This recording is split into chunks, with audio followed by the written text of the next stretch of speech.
अहनमक्तदा नसिगे पुनिंग वारोल थोरम मिजेंग ताबिरिब सिंह पुनमबु जेम सगुरजमना तरामुक्चरी इकोनो खुरुमजरी नसिगे पुनिंग वारोल थोरम सिगे दमक सीजन नजरिब नंबर 9077282001 स्क्रीन द लेजरे लोइनना नसिगे थोरम सिगे अहोबदा थोरम सिगे चनबी वेना नुक्तिगे फोंलिबा पाउसे सिंगदगे हेडलाइंस लोकचरी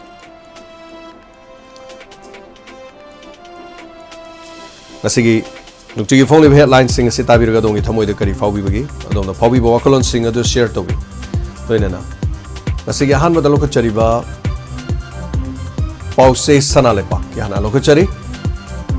कुकी खुलाई पाइबा सिंगना नोंमैगी महुत्ता बोम ओइना हाइथरकले कामनबदा मैटे खुनगाकपा अनि अमसुंग कुकी मिलिटेंट मंगा सीरे हाइ लोइनना मोक्तगी नमदुना पुख्रबा खुनगाकपा अनि गी हक्सा सोंगा दाबिदगी अमुक फंगबा ngamkhre हाइबा वाफम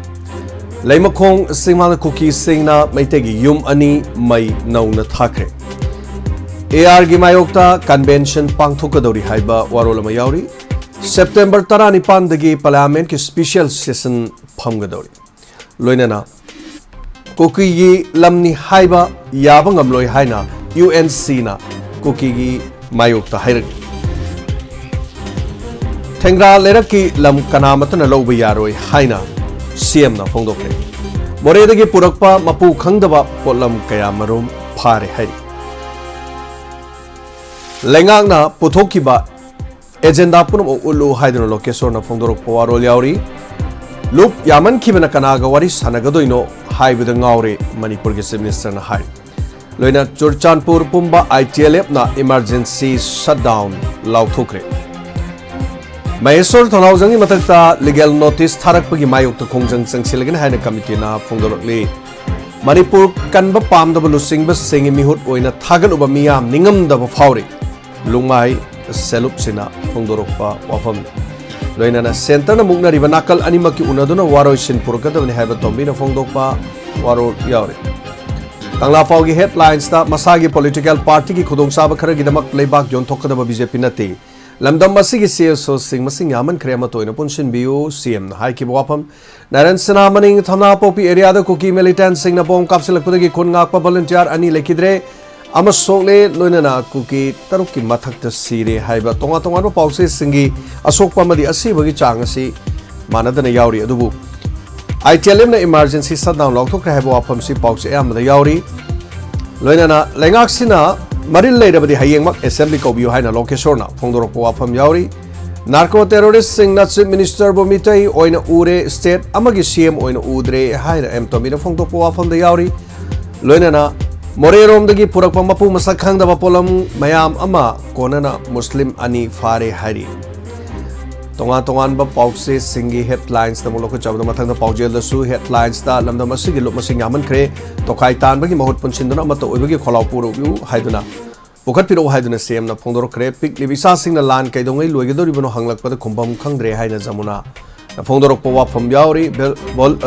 नापिगनी विलेज वॉलंटियर अनि सीरे लोइना अमसोले तोंगा तोंगा पाउसे सिंगी मानदबा मोंग यावरी लोइना पोलम सिंग मोरेदगी प्रोग्राम मपु मसक खंगदबगी पाउसे फोटो कोनना यावरी मिफा मपुन खुदक लेपियो हाइबा तंफा इबेमना फोंदोरक वाफम यावरी शिवसेना मणिपुर यूनिट कंडेम तौरकली लोइना पाउनिन खोलगी हेडलाइंस समानना लुप मसिंग यामले हाइबा चीफ मिनिस्टर वाफम यावरी नारायण सेना के लानफाम मथौ तौरिबा पाउमिगी कैमरा द पानबदि सिनिंग सिते हिंगौरे हाइबा पाउसिसु यावरी लोइना सिद्रि फाव लेप्तना सराय में खोंजंग संसिलकिबि इमानी पुलिस न फाजिनख्रे क्यू के सिकन की मसानुपा सकंगदबा सिंगना फाकिबा मदुगी पाउ यावरी अदुबु अथेंगबदा फंगबा पाउदा हारिबा असि पुलिस न मफम अमदगी फागतले फंगबो ngamkhre हाइबा पाउसु यावरी मोरेरोमदगी पुरपा मपु मसक खंगदबगी पाउसु समानना यावरी लोइना BJP गवर्नमेंट मरिल लेरबदी मणिपुर की सुसिंग खनना हायेंग असेंबली सेशन कौ हाइबा लोकेशोर की वाफम से पाउसे अयामदा लोइनमक यावरी कोकी मिलिटेंट सिंग ना थमना पोपीदा बोमना लंदारकपदे खुलंगापा खुंजा अहुम सिरे अहुम सोकले लोइना कुकी मिलिटेंट सिंग की माइकई दमियोय निपान सिरे कयाम सोपन नंखरे हाइबा पाउ यावरी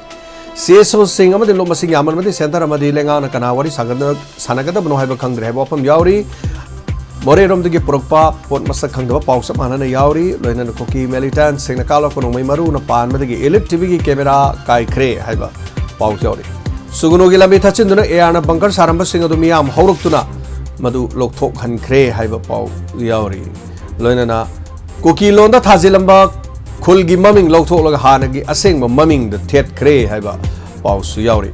ITLM ने इमरजेंसी सदाम लौथोक्रे हाइबा पाउ यावरी चम मानबा पाउ पानमगी सु अयाम्बा लुक मसिंग यामगी वाफम द सीएम न फोंदोकी वाफम यावरी तमना पोपी द सिखिबगी मसिंग द अनि सिरे अमसोले हाइबा पाउ यावरी लोइनना मेसोर थौनाउजम लीगल नोटिस थारको मायक सेप्टेम्बर नि पाक्तन न खोंजंग जंगसिनगनी हाइबा वाफम लोइनना एआर न मिचम मियामगी मथक तसथकिबा थबक थोरम सिंग असिगी कन्वेंशन पाक्थोक्तुना खोंजंग जंगसिनगदौरी हाइबा वाफम यावरी लेंगांग न मियामगी अपाम सिंग थबक तो ओंथोंनबो honorary हाइना TS Arun Kumar MLA न फोंदोक वाफम यावरी एआर द लाले हाइजफम थोकते हाइसो हाइरो हाइबा मेसोरगी वारोल से यावरी मितै हालगा मदि मितै गिगुम मई धारगा कुकी सिंगी तोखाइबा एडमिनिस्ट्रेशन फंगदौरिब्रा हाइबा एम तोबिना हंगलकपा वहंग यावरी मणिपुर कन्नब होनबदा कांगलुपुर खुदिमा पुनसिनदुना लिंगजेन मानबा चंगी हाइना ए सदाना फोंदोकिबा वारोल यावरी नुतिगी पोंबा पाउसे सिंगी मरक्ता हुयल लन पाउ हेडलाइंस दसु नुमित चामगा कुनगनी थोनी सुरकलबा कांगलु मसेनगी लान मणिपुर अमसुंग इंडिया गवर्नमेंट खामदबदगी लान हेन कंसिलकले बिष्णुपुर की मफम खरदा कुकी मिलिटेंट सिंग खुद थोंगनबदा खुंजानी सिरे कुकी मिलिटेंट अम सिरे तरुक सोले हाइबा वाफम यावरी अगस्त 19 दा सोनकिबा कुकी मिलिटेंट अहुम सोखिबा सिंग अदु मनुंगदा अनि सिरे हाइबा पाउ यावरी सेरौद कुकी मिलिटेंट सेना नोमै कापसिलखरे हाइबा पाउ यावरी लोइनना खुंजा अनि गी हक्सांग चीफ मिनिस्टर की बंगलोद थमनब होनरकले हाइबा पाउ पुलिस ना मियो अहुम फारसी बक्सांग नमदुनो पुथोन करे हाइरी लोइनना मफम मरीदा एटेक सथब लेते हाइना DIPR ना सेंगदोरकपसु यावरी अमरोमदा प्राइम मिनिस्टर द पिसिन किबा डिमांड सिंग थबक तो ओंथोक्त्रबदि सेप्टेम्बर मरी दगी खोंजंग संसिनगनी हाइना कमिटी न फोंदोक पवारोल यावरी क्रिमिनल केस अनि मायोक नरबा प्रोफेसर खमखान स्वान हाउसिंग की एडवोकेट ओइबदगी विथड्रॉ तौख्रे हाइबा कोइसांगनर मियाम एडवोकेट की युम द थोमजेल लखरे हाइबा पाउसु यावरी लोइनना एनी स्टेट सिंगी मनुंग द नागालैंड आधार बर्थ रजिस्ट्रेशन तौबा अहानबा स्टेट ओइरे हाइबा वारोल अमा यावरी इमाले पाक कनबगी लानफम द अतताई ताबदगी वखल खनबा हौनबरा लेप लेतना लान थेंगना किगनी हाइबा हक थेंगना पाउदम द पोंगदोंबम उयुंग मखोंदगी खुंजा मन फोंदोरपो वाफम दंगसी वेलन पाउगी पाउदम द यावरी नसी अरोइबा पाउसे पोनफम दगी लोखचगे नोमै कामना बदमिते अनि लैखिद्रे लोइना कोकी अहुम सिरे हाइबा पाउ यावरी असि भक्सांग अनि मतम खरमांग लुरे हाइबा पाउसे यावरी लुप यामन खे हाइबा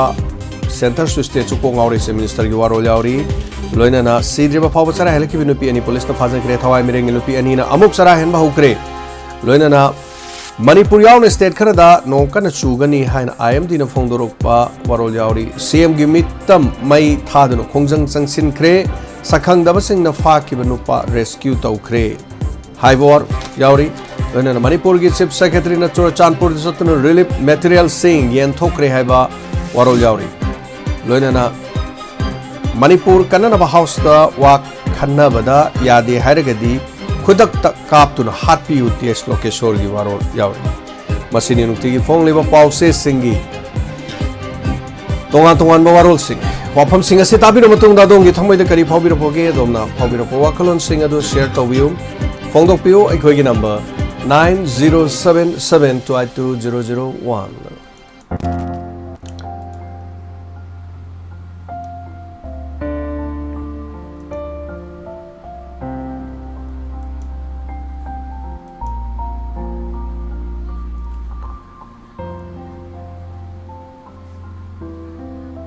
तरानोक्चरी ngasi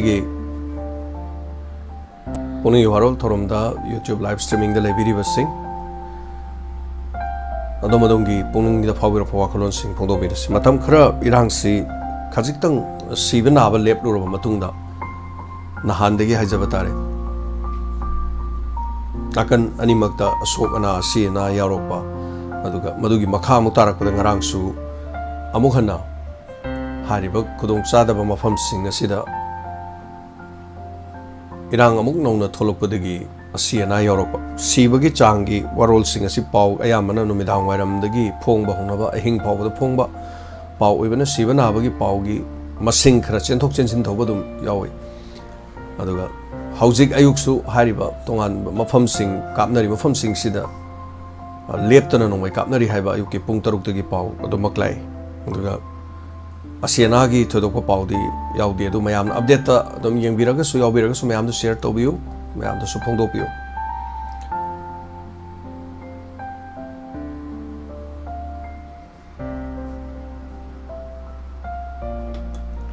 Hello.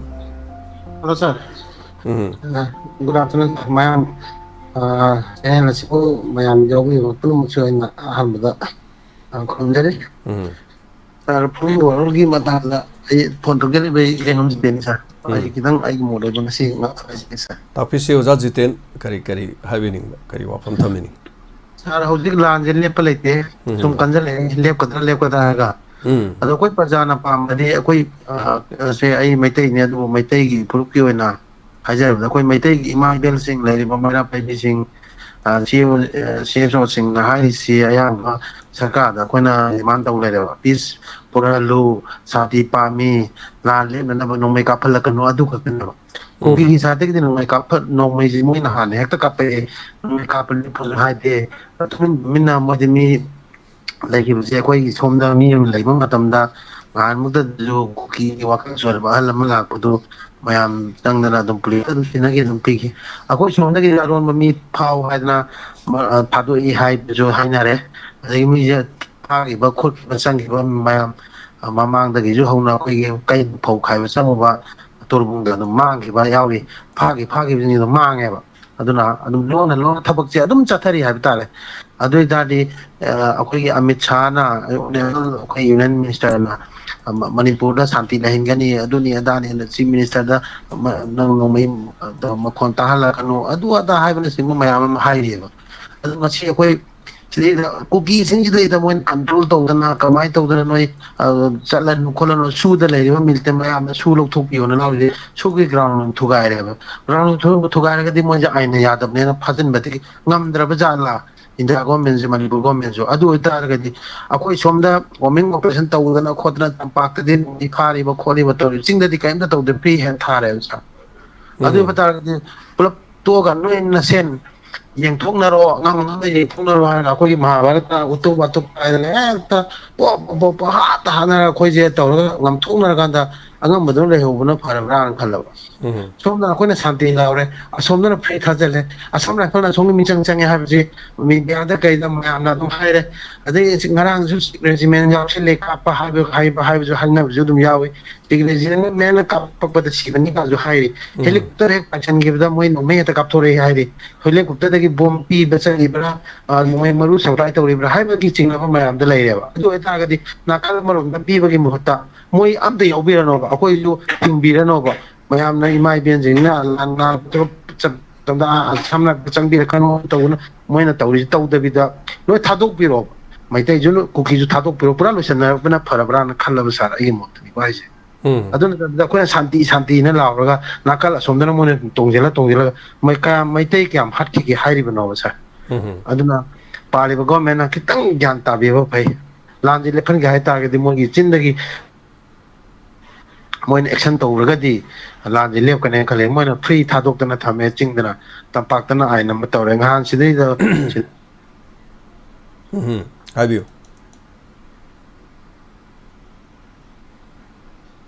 hello jajiden tabiri bra habudi mai thabdu budi adum free thadok dana adum thadokre kainta tawde adana ain je adre sa aduni ai haijening je leba lenga paibi riba ekoi gi honorable Sinjina akhoi amtang di kumna wakham tawbiraganda kari manung de agenda lebano akhoi di khangjadri mi chamnina adum ran di sanaba topiro akhoi khangbada ware akhoi hingningdre aduna hingbagi mamal adu phangna hingnanabagi damakta amtang problem se solve tawna mai onsen bi habaje ai thamjaraga ngasi da sanjage sa tagachari sajiden hoi sarja tambiri wapam kangau na re hojik se tawri thabak se kana ne yeng senga doino kana na ke do doino CM na so habi ba pham da wari sana ga da su CSO yaman ki bana unsin na da bana hai ba waro lam su yauri ada marak sida CSO sing punjan adri se kari gi no hai ba mayam na hang na bo hang lekai da leiriba mayam pumnamak singna su hainei haiba tai aduga khun ngak pa singna khun ngak li asom da sunga si ayukta ki thadorok pa video sing da di enough is enough haire maitei sing manipur thado chat khro haiba che phawa yaukale aduna aikoina leiri sidagi aikoi ji chat khro na hagala music yam lu ro ba haiba tai ko adu haija sonu pen da bagi saura di mi cha phabam ta ngang de haiba tai ai sungai re saura di pangang ngangin aduna mi gi magun khangto ke mi sawhal la kan mi magun khange do aduni saura kan haidoro ko aikoi bu chat khro hairi hojik se adu waroi sinji center na dum tawi gida bane du center na tawi dir kana tawruni mapi mapa na su lengak lebiri bana su warau pham thokte maram di imung manung da kang khong sai be imung manung ama mama na ayung anta thokraga lekai de soka sana leiba mapa na ayung anta thokraga bender da leiba masa mari manga na yum da kangjai phujai sai sing thongak taba mahi masing da thawai yorok taba duga punamak sing adu da masa mayam adu na imung adu da kang khong chai bu da mama mapa da warau jaba yai ba dui matam du da di kari haini masa sing du na su mama mapa da kari haini yam pen da wahai da bhaw da chin da bow da phajada ba hairak pa yai ba kari ginu hai kan da mama mapa da na tawri thabak tu tawpham thokpu du tawrok tar di masa sing na dum khra pen da ba se dum dai da phongdorok pa yai adu manipur gi se koina lengak chai ba chai da ba yo na ta na haujik oriba situation sida adum hayeng hangchit haitaranga si tang amani aduga megi tang ahum haidi mathang ge ahum dadi soidena maki yau khragani kari yau doriba tha mari edu haigrane adu tha mari bhaga doroba ngasi phawda esoi center na kari no hojibok to biriba manglan tawri mayam se haibo somdana chumani khangde aramani khangde mayam na thadoriba angan badagi tharak liben net ta thare helicopter paisan gar matung da makhoi pochai mayam gen thoi khoto her pochai paraga ye liba thangi ba singdor karino aduna kamai tori bano khoi gi maitai gi mayok ta kap na na bagi hat na bagi kaino ma torobra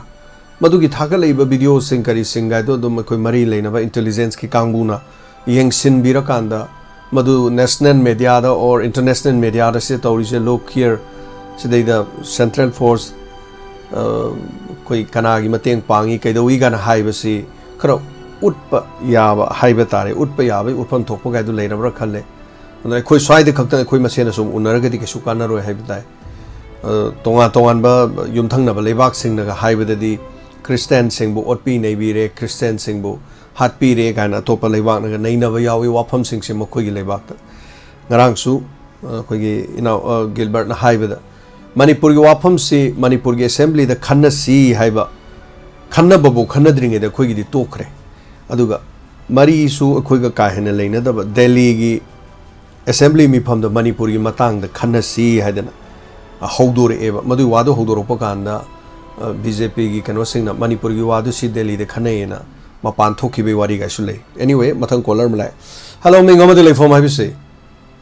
ibong natal na laifam di haijaroige natal na pukning gi waro da phungdok chaning budi aikoi cm je koi sakar loina ab binary bani youtube kai ka loina mo social media se loina season bani ha ba koi ja na chal na tham janing badi se thagal ibam am je ma koi uri ni kayam mateng pangba akhoi rom da kayam thina ot pa ha ba je social media da thalo ko duna loina ma ku na re mayam puna ma khang ra ba pam ni se ai ni ta ha ra na te ba ado akhoi ure makhoi manung da doctor kya pusandana leire haba chauna mateng pange doctor kya pusandana chingda leire akhoi khange full support tawre haba khange seng haba kuki je akhoi gi yekna ba natte hana thamjage aina haijaning badi kuki akhoi gi yekna ba natte akhoi di center hui angau bu sinde haba akoina mo kuki da ku la kin ku thar ba akoina defense tawbani sida maitai nin lana ba chi hiram khudi mata matam puna makta adum social media da upload tawdana akoi je hunna amna wakhan